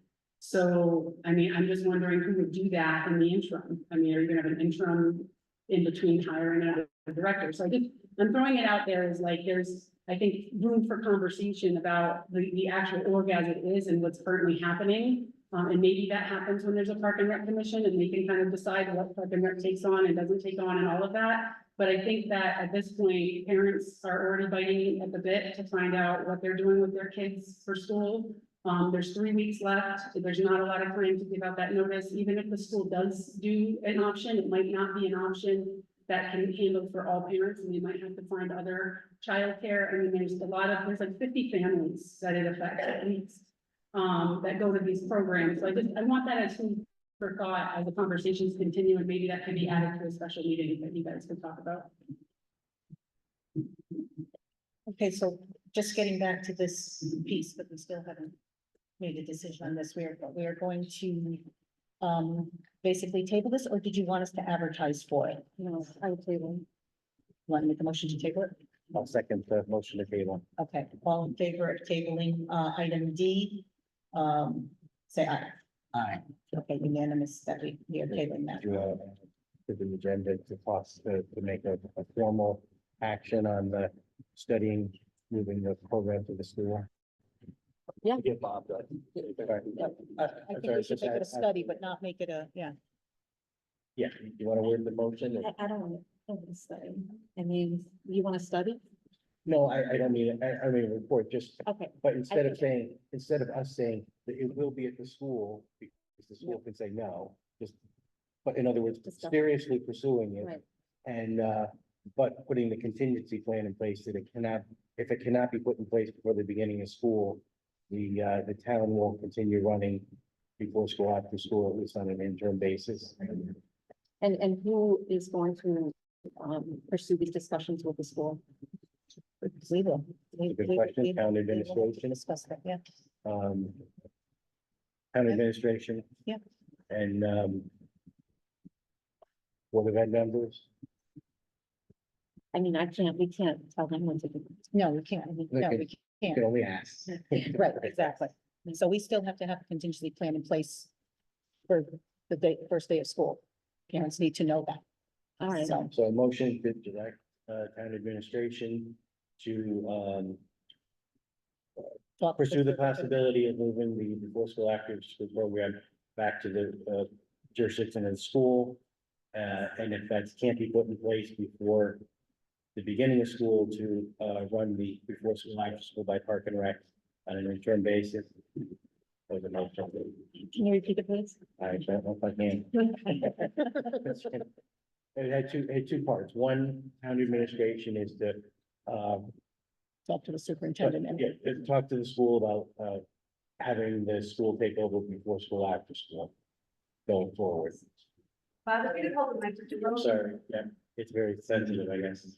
So that was the first part, and the second part was if the answer is no, or if we can't, if the answer is yes, or maybe, and it just can't be put in place, to support the parents who are dependent on it by having Park and Rec run the, before school, after school program on an interim basis. can I make a comment? Just understand that the notices for this are probably gonna have to go out by the end of this week for parents to be able to sign up for the before and after school program, because then that gives them 2 weeks to get kids signed up for the program. So the odds of the school turning around and saying, yes, we can do this are probably not gonna happen immediately. So we are going to have to most likely move forward with the before and after school program. Because I can't imagine, Have you been in discussions with the school, Paula? no, I have not, but Okay. I'm just looking at the reality of timing and being able to find staff that are willing to do the before and after school program. Are you against the school doing it? No, I'm Okay. not, but I'm just, there's a reality of timing. I don't know the reality of timing. I don't know that. You Yeah, seem no, to I'm, know, so I'm no, I'm just trying just to. telling you that if people are gonna get signed up for the program one way or the other, notices are gonna have to go out by the end of this week, because then that leaves 2 weeks for the start of school for parents to know what they're doing with their children. So, Yeah, but one way or the other, there will be a before school, after school program, whether it's run in the annex or it's run in the cafeteria or. But so that it's okay to go ahead and. but the get question people- is, if we're running it, we're setting certain fees in place for it. If the school does it, are they gonna charge something differently? We don't know. These are discussions that are gonna have to be had. So, You know, what's the ratio? How many kids are they willing to take? So there's a bunch of parameters that need to be discussed. It's not just, oh, by the way, we're gonna send you 100 kids and good luck. I mean, we need to they may formulate say, what we'll take it over in 2 months, we'll say, take it over at the break. discussion to be had. Whatever, yeah. Yeah, discussion to be had, but we need to at least have something for parents in 2.5 weeks, let's say Tuesday, and approximately 2.5 weeks for the start of school. Right, so So, it's gonna be offered by someone, the town or the school. Right. So, I made a motion, yeah. What was the last part of it? You said. Just the 2 words, if it can't be, it's gonna be School run by can't Park run and it. Rec. then it'll be run on an interim basis by Park and Rec. And how did you determine if the school can do it or not? I didn't. We have to have No, a no, no. conversation with them. I'm saying, We have to have a conversation with them. okay, so. Yeah, so tomorrow I'll reach out to the superintendent and initiate a conversation as to, Okay. you know, would this be something that they could potentially take on? I was just asking like what determines whether or not they can do it. I don't want, to have them disagree with one minor detail and say, oh, I'm sorry, this is done, the conversation's over. Right, so That's what I I'm need to concerned initiate the conversation and then, And you seem not to really be in favor of this plan, because No, you're I just need to- saying that, the timing is not there and it's not, we don't have enough time. And I'm just saying that, I know that there have been discussions, I haven't been part of these discussions but it's possible that these people are already talking about this stuff and so it is possible that it could be done in time. And so if Bob, if that is your motion to, have Paula pursue discussions with the superintendent and getting the program transferred to the school, then I'm gonna second that motion. okay, any other comments or questions? No? All in favor? I will initiate a conversation tomorrow. Thank you. Okay. All right, so we have tabled, D and we put that other motion in place. We're going to go into. Well, just a point of order. Sure. Just like, Yeah. as part of Oh, here. It's part of executive session, item A, yes, as this board voted earlier to amend the agenda, there was a request for a public hearing, so. Right. I would suggest- Do we want to do that first before executive? It's this board's prerogative. Do you want to do that Just from first? a Just since it's logistical public? standpoint, I think it's fine. Okay, You mean to the assistant director Yes, that, right. first, okay, and then before we go into executive session, I think, there was gonna be some questions for the employment attorney. Which I understood it as this panel questions for the boards and public comment. I'm sorry, what I meant is, it will not be done in executive session, it'll be done in public. Yeah. But, yeah, there are public questions, and then that may be the best time to go into executive session, After that. because we'll still have the employment attorney available to talk about the other, position. Okay. Okay, the last time we spoke, the assistant director was put on administrative leave until any other review or whatever was done, and obviously that has not been done yet. We're still in the process of doing that review. So, because of Can that, you elaborate on what the review is? the independent counsels that we're gonna hire to do a review of everything. Clearly that has not been put in place yet, so we really cannot make any decision as far as a status change, because we said we put him on leave until we had that review done. So at this point, I'm totally lost. I don't understand. When was that said? he was put on leave back the last meeting when we were in, was it July 23rd? Not the 24th. 24th, sorry. And it was discussed that we wouldn't make any other motions until the review is That's done. not what was said. That's not what was said. Was that said the next day? Because that's not what was said. When we met with him on the Thursday morning, okay. Yeah, we met individually with him on the Thursday morning, and it was discussed that he would remain on leave until the review was done. So, Why did you change the plan? but we hadn't really discussed termination. Well, we hadn't discussed termination the night before. We discussed what we were gonna do. We were gonna put both of them on leave, and then Janice had handed us her letter of resignation. So, the next morning, we met with Anthony and solidified that he was going to be on leave. And we would wait until the independent review was done to establish a decision at that point. So at this point, the review has not been done, obviously. So we can't make a determination on information we don't have from a review that hasn't been done. So at this point, he would remain on leave until the review is done.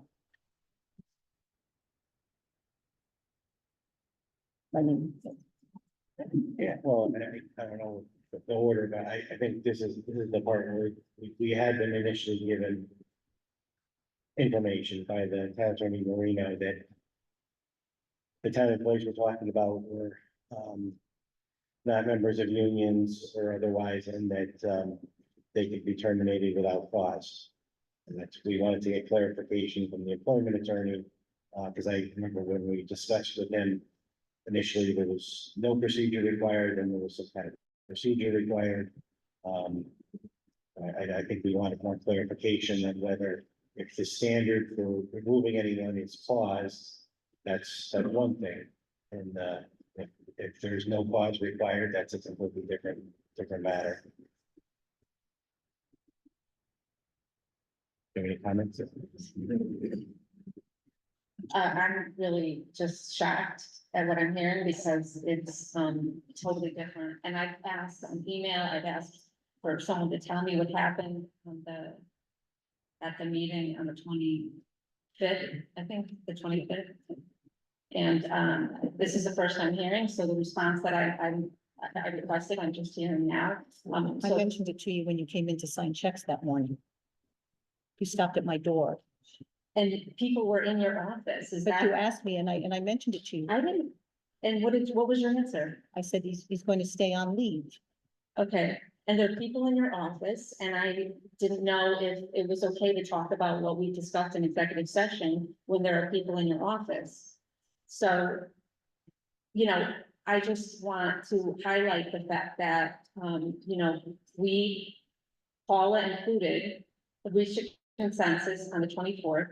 Paula on her own went against that consensus. I don't know why. I'd like to hear why things changed. Did you get some advice from the attorney who was there and your colleague? I forget his name.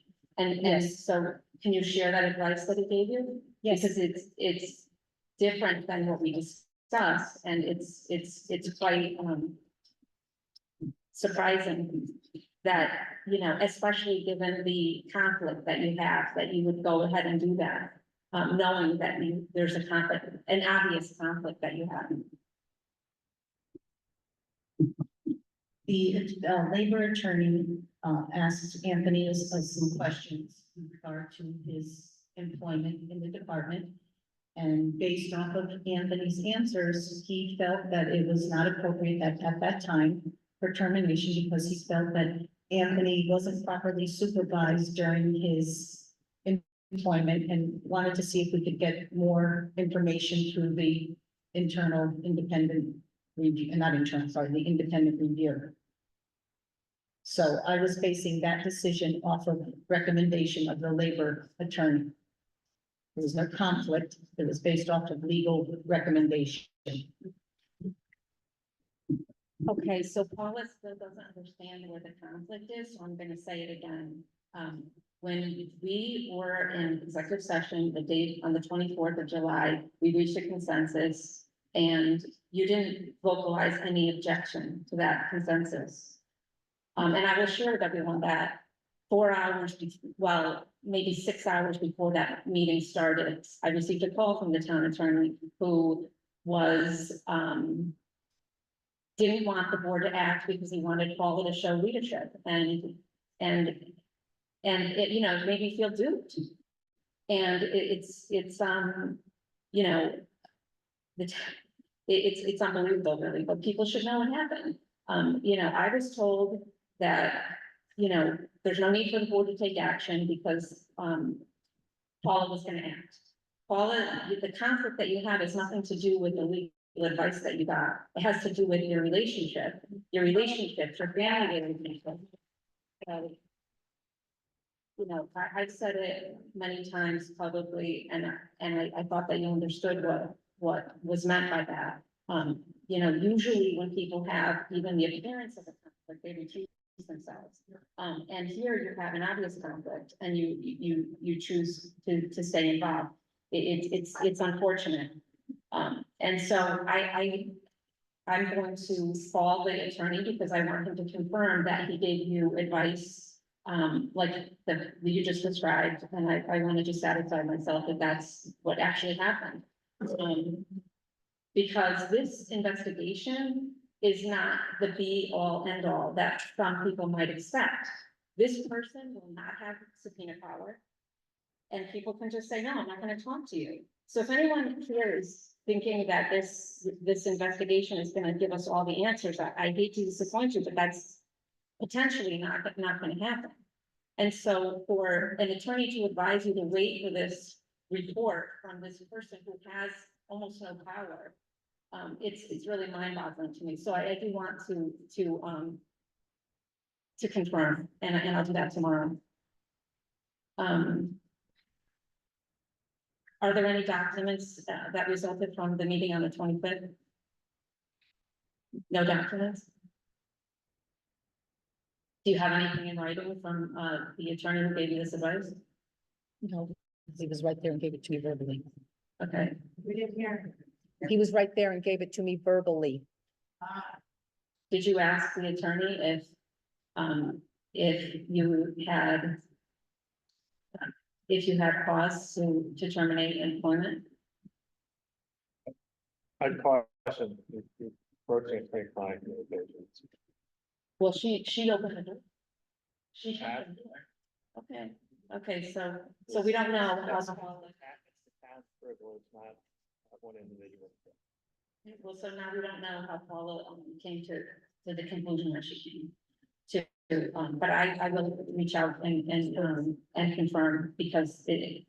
Well, we're gonna call Attorney Zabel now, right? We're gonna ask him some general General employment questions. And then we also want to have him available to talk about the director termination date questions. So might as well keep him on the phone. We can go into executive session. Right. Or, so I think maybe we should. Are you ready to move to that? Do you Well, want I to talk just, about? I just the wanted assistant director? to highlight the fact that Paula doesn't know what the meaning of the conflict of interest is, and it's just alarming for me. So you know. You know what a conflict is. No, you don't. You clearly don't. Pretty sure. Figure out. At this point, do you want to get Attorney Zabel on the phone for your questions? Gina? Sure. Try and get Are we gonna use that? At the phone? Well, is there We'll have to put the mic near the phone. something else? That's all we have right now. That's all we have.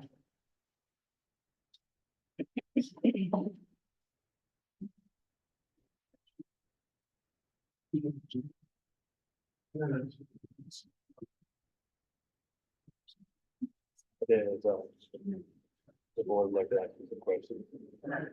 The public. Unfortunately, it's just myself here. I'm gonna be on speaker. That's what they do. I have attorney David Zabel on the phone. The best I can do is have him on speaker on my Put phone. him, he's gonna have to be near. Good evening, David.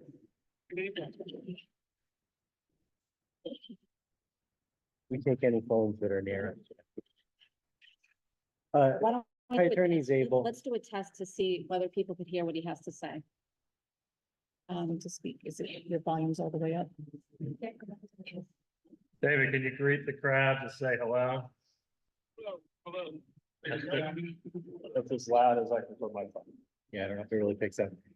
In any event, hi, David, you're here with the board. I was just gonna ask, can you jump on the Zoom call or is that not appropriate? I didn't know if he could jump on it, because then he'll be on the speaker. I mean, I could ask. He doesn't have the right one. Sure. David, they asked.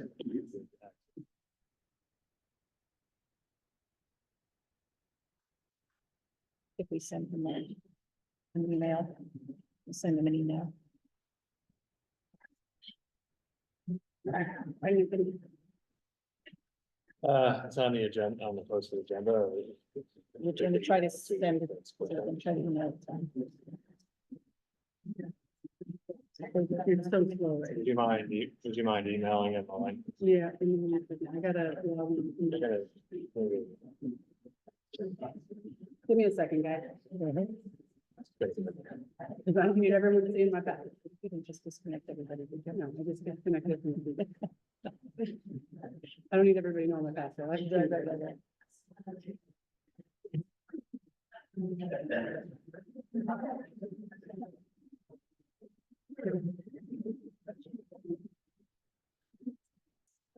Oh, goodness.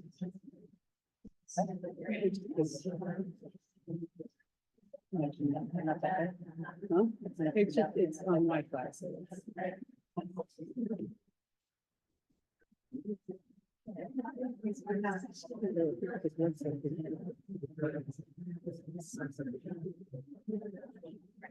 We need his email, it's Steve Zabel. Give me 1 second. I'm gonna copy the link and then I'll go to.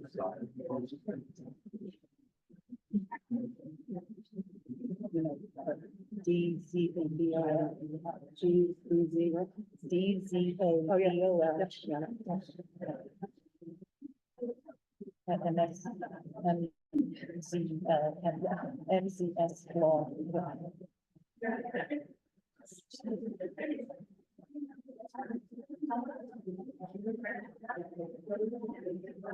Right, it just says agenda, so we should be able to grab it. The link should be right there in the email. It was second. Something says agenda. You said that? I just sent it. Yeah. It's on the agenda as an attachment. I can't hear. Jen, did you send it as an attachment? No, the It's a link. link in the email. Link in the email. It should be a hyperlink. You should be able to go there.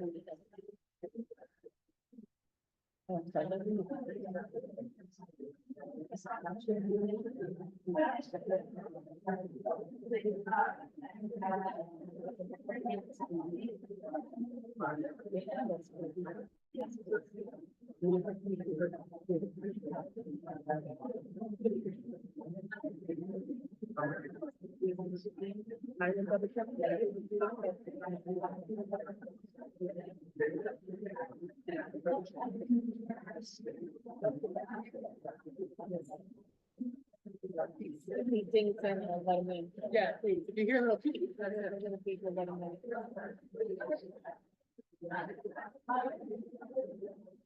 So.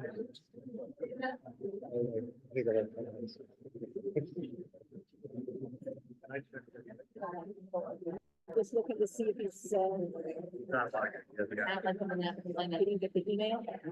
Not bad from people. I'm being received. Stuff like this, and this. To go file.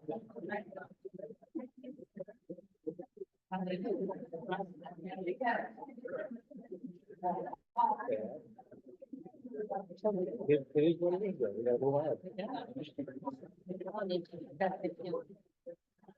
You know, representative, when I look away.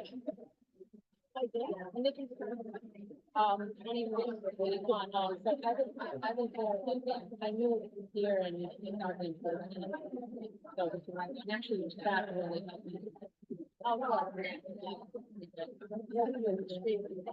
in the waiting room. That's all I took. Yeah, there it is. Well, it's going to be. I just let him in. Oh, where'd he go? Well, I let him in. Waiting. Oh, yeah. Where'd he go? He disappeared.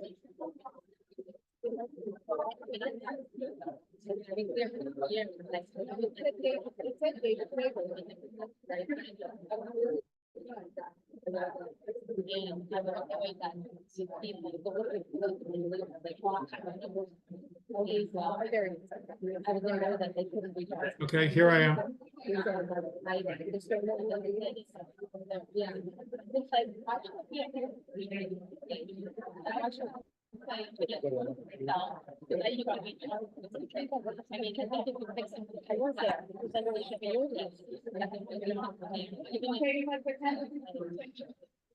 get the labor attorney on to Zoom so that he might be easier to hear.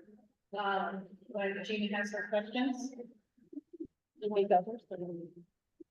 Sure. Hi, Attorney David. You're on again with, an audience, the Board of Selectmen meeting.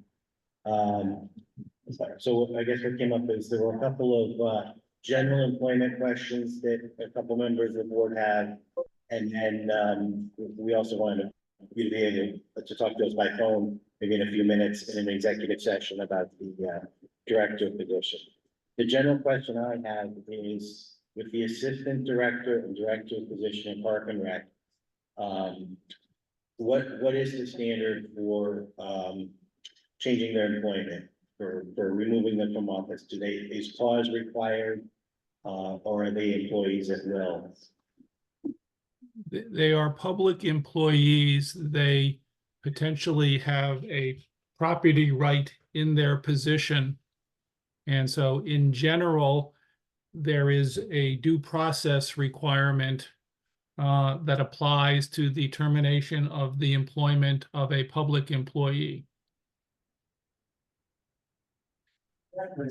Yep, I know you had told us, about basically to have an informal hearing and allow the employee an opportunity to respond, which I believe that was done on July 25th. And, during the day with, human resources and finance and the first selectman, in attendance of the meeting with the assistant director.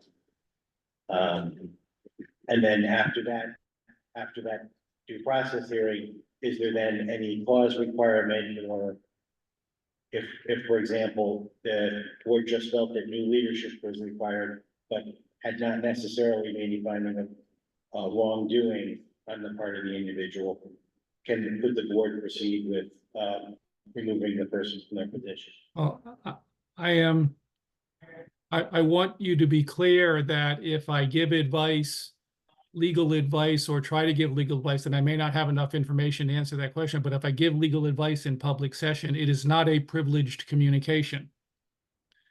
So, if, so, it, The agreement was, we're just gonna talk about general employment, and not specific, things in the public portion.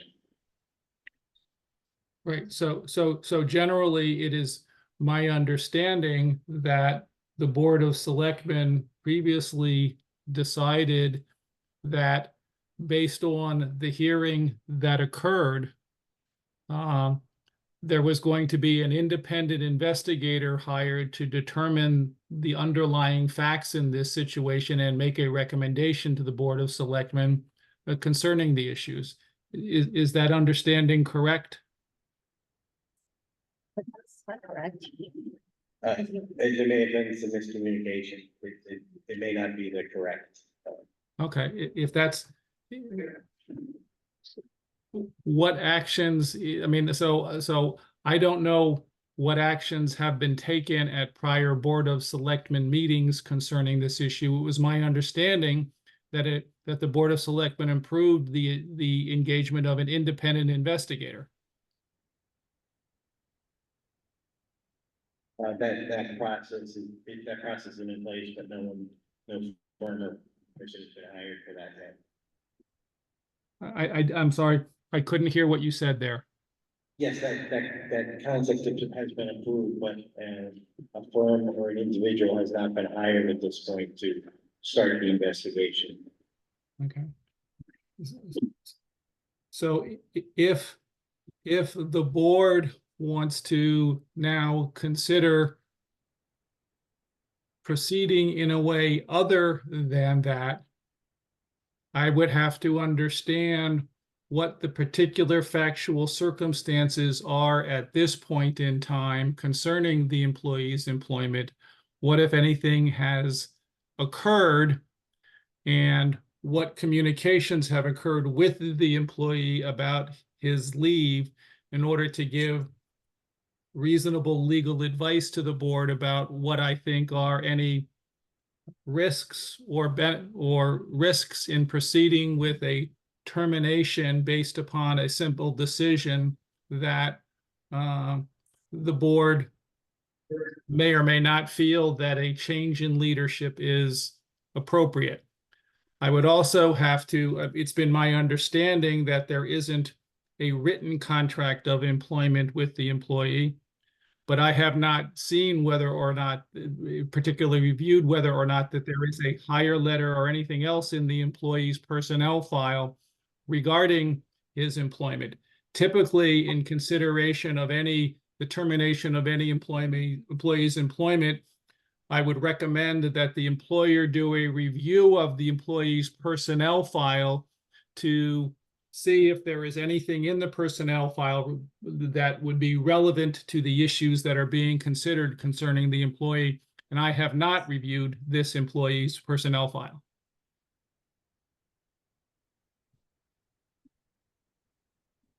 Okay, I think that's all the questions I have for now, but I believe other members have others.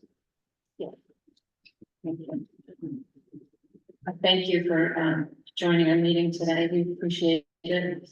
I was wondering, and my questions are general. They're not related to any issue. What I'd like to ask you about is labor law generally. So please, when you answer these questions, just don't think about any meetings you've been to or any conversations you've had, just labor law in general. Can you tell us what the difference is between terminating someone's employment and putting them on administrative leave?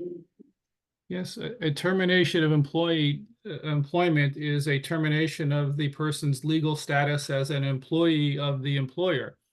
Administrative leave, the the person on leave remains an employee of the employer, but there are just restrictions imposed on what the employee does.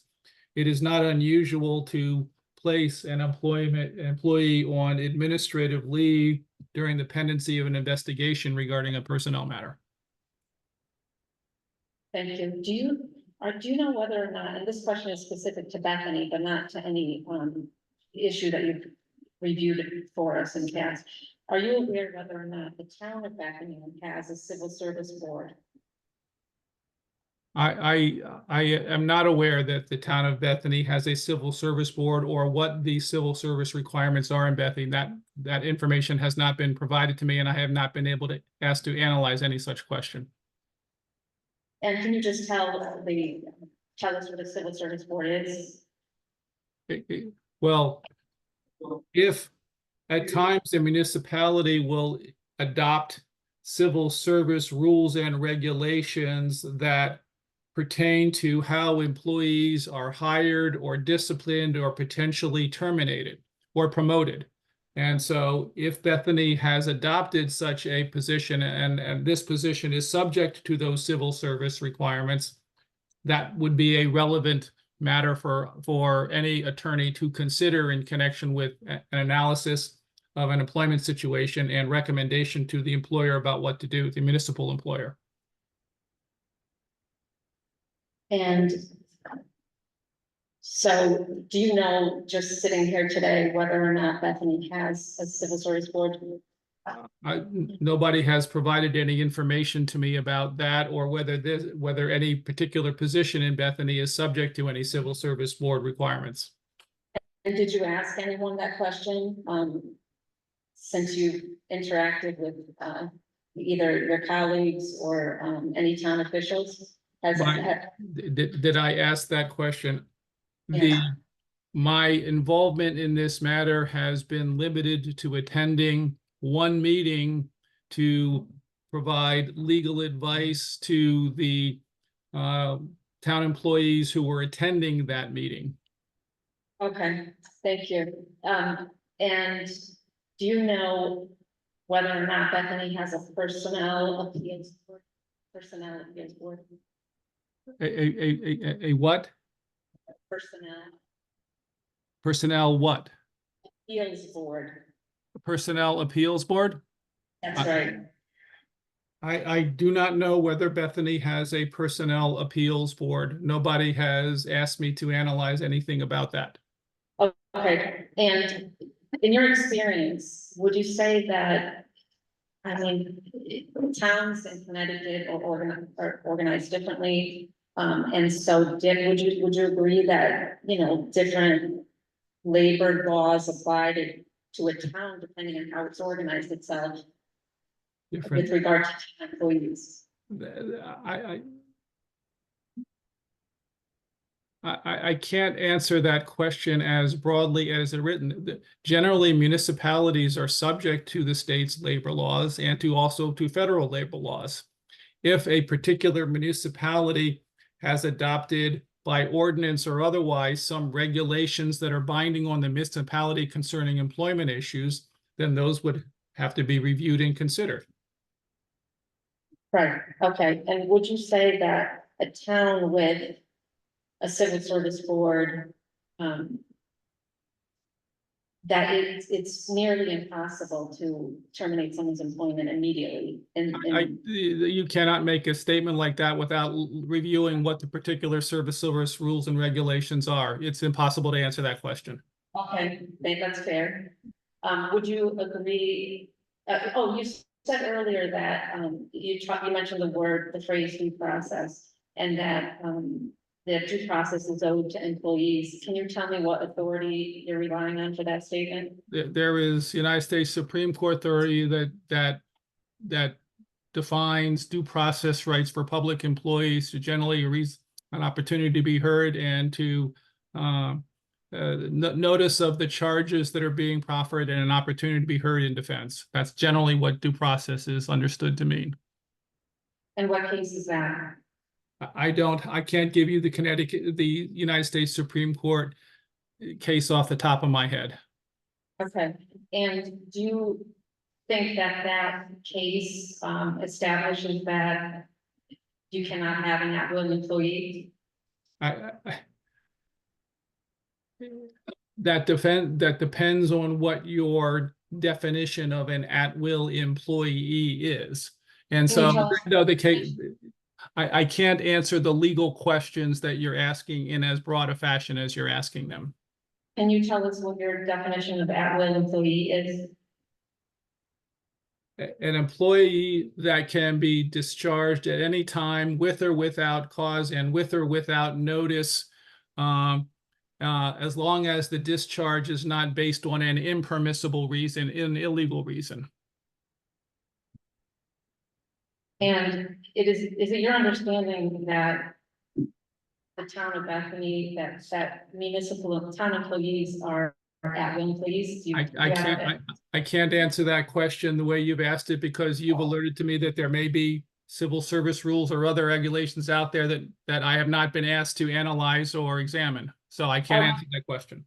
That's fair. And just for the record, I was asking about civil service boards and other boards that some towns have. Bethany does not have any of those boards. And so just so you know, it wasn't a trick.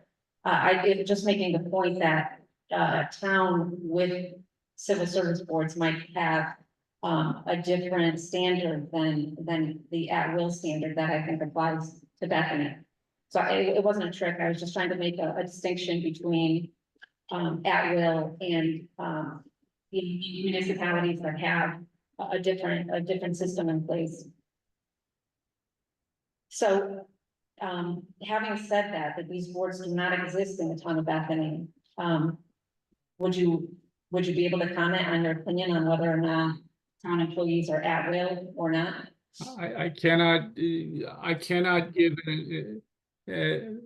a broad opinion about whether all town employees or any particular town employee is an at-will employee without doing further investigation to determine what exists in a personnel file, what writings may exist, what assurances might have been made to an employee in the nature of oral assurances that could create promissory estoppel claims or other things like that. So I cannot answer a broad question that's broadly phrased, that is as broadly phrased as that. Okay, and I just for people here in town, residents that are at this meeting, I just want to let people know that the town attorney did inform this board that town employees are at-will employees. And I just want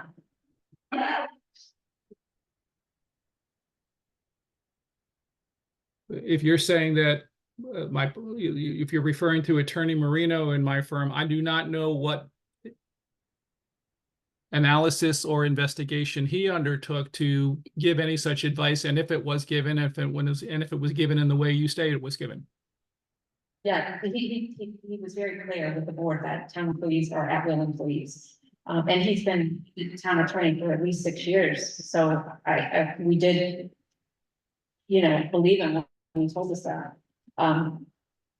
So that may or may not be, that may be accurate. I mean, you're asking me to comment if you can tell me the particular circumstances in which the question was asked and whether there were any caveats and what specifically he said in response, I might be able to respond. But it's fine. I just wanted to let you know that we've asked him. He was very clear. There were no exceptions, and he said that town employees are at-will employees. Now, would you say that in preparing to represent a town at one meeting, that this is a question that you should research and come to the meeting prepared to know the answer to that? What is your question? When a lawyer presents him or herself at a meeting to represent a town on an employment issue, do you think it would be important to be prepared in terms of what the answer to the question on what due process is owed and whether or not the employee is at will, whether there's a union, whether any of these civil service commissions exist? I mean, how can a lawyer advise a town on an employment issue if they don't know what rules apply to that person's employment? If you're asking me, nobody asked me to do anything with regard to this meeting until about 10 minutes ago when I was asked to participate. I'm not talking about this meeting, I'm talking about the meeting from last week or 2 weeks ago. On July 25th.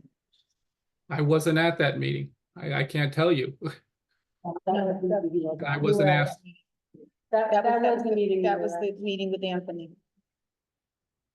You I weren't was- in here or through the phone on July 25th?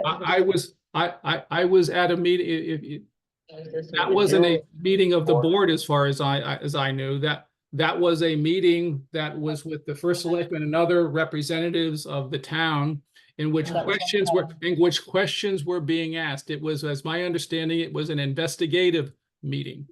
That's what the purpose of that meeting was. It was to ask questions of the employee pertinent to the employment issues, period.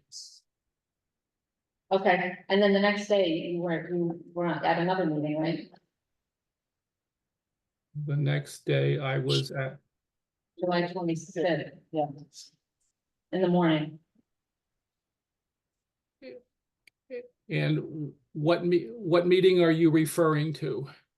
It's I wasn't there, it's my understanding there was a meeting with the assistant director and Paula and a few other people. I was not at I was at one meeting with the assistant director. Okay. Yes, that's why I kept, yeah.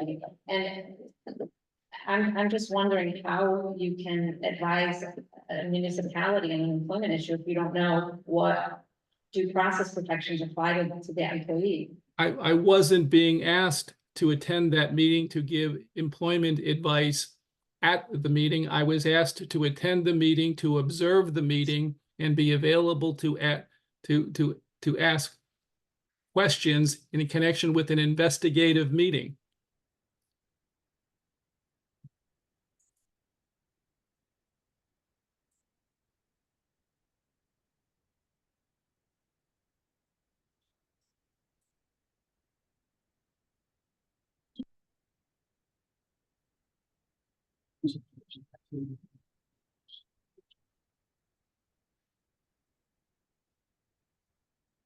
I don't want you to be specific, but do you remember providing advice on what action the town should take? I did not provide advice as to what in any employment action to be taken as a result of the meeting.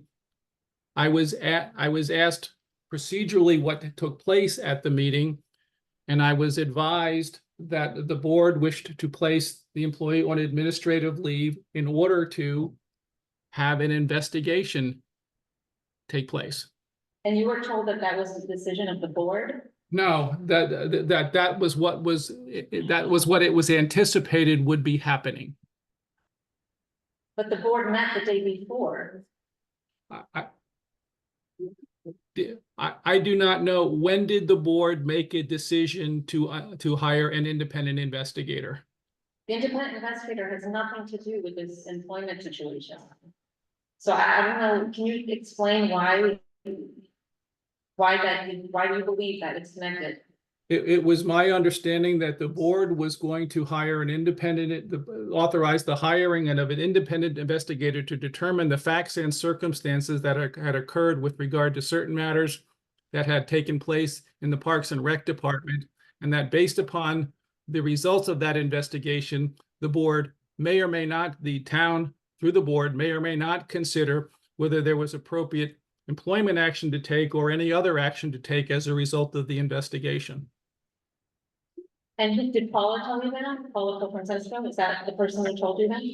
I don't recall who that came from. A number of sources. It came from discussions that I had that meeting. It came from my understanding. Well, that was my understanding based upon discussions that had taken place with Paula that morning and also with my partner who asked me to attend the meeting. Your partner, then? My partner, Vincent Marino. And Vincent Marino told you that the board made a decision to hire an independent investigator, and then after the investigation was complete, you would make employment decisions? No, he did not say you would make employment decisions. You would consider what to do based upon the results of the investigation. So Ben told you that the board would not act until we have the result of the investigation, is that correct? No, that is not correct. I- What he said is that the board, what he said is that a decision had been made to attain an independent investigator. The board can always decide to act whenever it wants to act, whether without the advice of its counsel. But it would be. David, one second, point of order, the motion was general questions to council. No one asked you for advice. I'm making a point of order. I've been respectful of your comment, and you told me that you're not normally a harsh person earlier, so I would just point out your motion was general questions to council. You're now going into specifics. We've only had one employee request a public hearing, so you're potentially violating the other employees', rights there. So. I just want to be clear that your understanding was that the town was in the process of hiring an independent investigator. That's true. That's true. That's my understanding. Right, and your understanding is correct, but then there's this other step where you're saying that the town. The board of selectmen was going to rely on the results of the investigation before. It would always be my understanding in any town that if a town hires an independent investigator, it would be appropriate to have the results of such an investigation before proceeding further. It would be inappropriate, in my view, not to consider all of the facts that are available in any situation. And what if the investigation doesn't give us any facts? Then what? Then you determine what to do based upon what happens in the investigation. You're asking possibly vague questions to respond to. My last question is the board of selectmen under an obligation to wait for the results of the investigation before acting? I'm not going to give you legal advice as the board without determining what rules apply. Okay, that's fine. I don't have any further questions. Okay, I don't have any either. Thank you, Attorney Sable, for answering questions of the board of selectmen. At this point, we're going to go into. Can we let them go? Yes, Attorney Sable, you can leave the meeting if you so choose. No, Paul, you. No, you want- hold on. Executive session. You want it We for the- can't have them on this because we don't get. No. So we're gonna have. Yeah, Right. yeah, Have to be so on he phone. can take Oh. off. David, I'll call Um, you. Sorry. we. Sorry. Goodbye. All right, can I have a motion to go into executive session so we could deal with the other two items in executive session? So that's, yeah, so personnel matters regarding the Parks and Rec director. And the As other, well as the, E was the discussion concerning the appointment and employment regarding the acting summer camp director and interim recreation specialist. right, Was the item E that was added. the personnel matters, two positions. You made the motion. Can I have a second? Second, second. All in favor? Aye. I'm going to invite Attorney Claris, Attorney Weaver, Gina, Bob, myself, Jen, and Lexi, Very good. and Attorney Sable via the phone, obviously. Please pause for the executive. Okay, we are back out of executive session. And item 6, we have an item to vote on. Did I do notes? Okay. Would someone make a motion? Yeah, make a motion. I move that that the town accept the, Director of Park and Recreation, Janice Howard's letter of resignation as submitted. Second. I second the motion. Okay, any additional comments?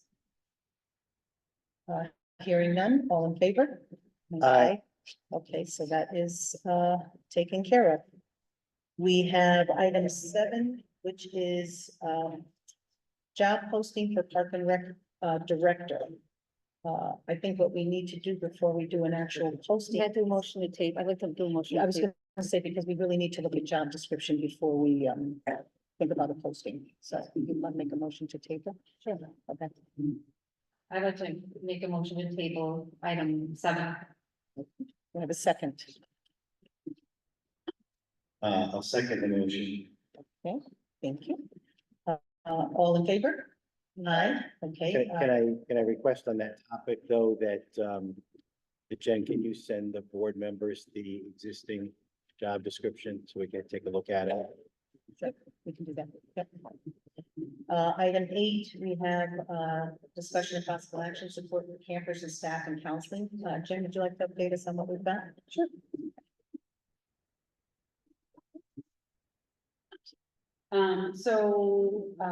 We, the town, have heard, that there should be some additional support for counselors, families, and some of the, I know that the school is planning on doing a little bit of their own piece of it, but obviously the town wants to offer their own, and we've signed up, at least for the staff that's here, through EAP, which is the Employee Assistance Program, and what that offers them is mental health counseling. It also has behavioral counseling if they, feel like they need that, and along with some legal advice if they feel like they need to reach out and have any legal advice. So that is set up. They actually, I just got notification that it's all set today. So they will be getting notice about that by the end of the week on how they can do that and how to reach out and get the support they need for that. I've also been working with Robin Blowout, who's our Human Services Director, and she is in the process. I haven't gotten a follow-up for it, but she's in the process of working with Woodbridge, and we have a consortium with them for our youth programs, to reach out and see what types of mental health programs that they have. We do have some in place, but to offer that because we, obviously we had campers that don't go to BCS, and a lot of them are from Woodbridge, and that would be nice for them to have that outlet as well. We're still looking into some additional offerings, through the Human Services Department, and, I will update as soon as I hear back on that. Thank you. You want to go to add anything about assistant director to the agenda? Go ahead to add, you want to have a discussion on the independent investigation RFP? It wasn't on the agenda. I was surprised it was on the agenda. We could add it. Do you want to add either of those items to the agenda? So we can have a special meeting. Then if we're gonna not add that to the agenda, we should set up a special meeting, just, until we even, we haven't moved on the investigation. Okay, go ahead. Well, you wanted a public advertised though, right? It doesn't, yes, but it doesn't have to be an RFP because the rules that apply to RFPs are, Well, that's what you call it, right? actually, we're talking about something that's not on the agenda, right? So You need to. But we're talking about whether to add it to the Right. agenda or not. So, So if you'd like to discuss it as a point of order, you should Make a motion, make a motion to add it to the agenda. and then you can table it if you want. I think it's best to set up a special Special meeting. All right, with public comment. Yeah. Right. Yeah, so the discussion was, because of the hour, we were gonna add discussing the like a request for proposal, the scope of work, et cetera, for the independent investigation, but we'll be setting up a special meeting just to focus on that, rather than try and get into it at, begin after 11 o'clock at night. And did you want to do anything with the other item? No. Okay, then Better, there's nothing else but adjournment. Oh, no, should we report that we took no action on the? No, we haven't taken any action. Yeah. So you don't have to make a report. Oh, that we probably should talk about. But we haven't taken any action. So there's nothing. So we are at. Do you want to make a motion to adjourn or? Sure. Okay. Motion to adjourn. Second. All in favor? Aye. 11:08. Did you get a chance to look at either of the things or add anything?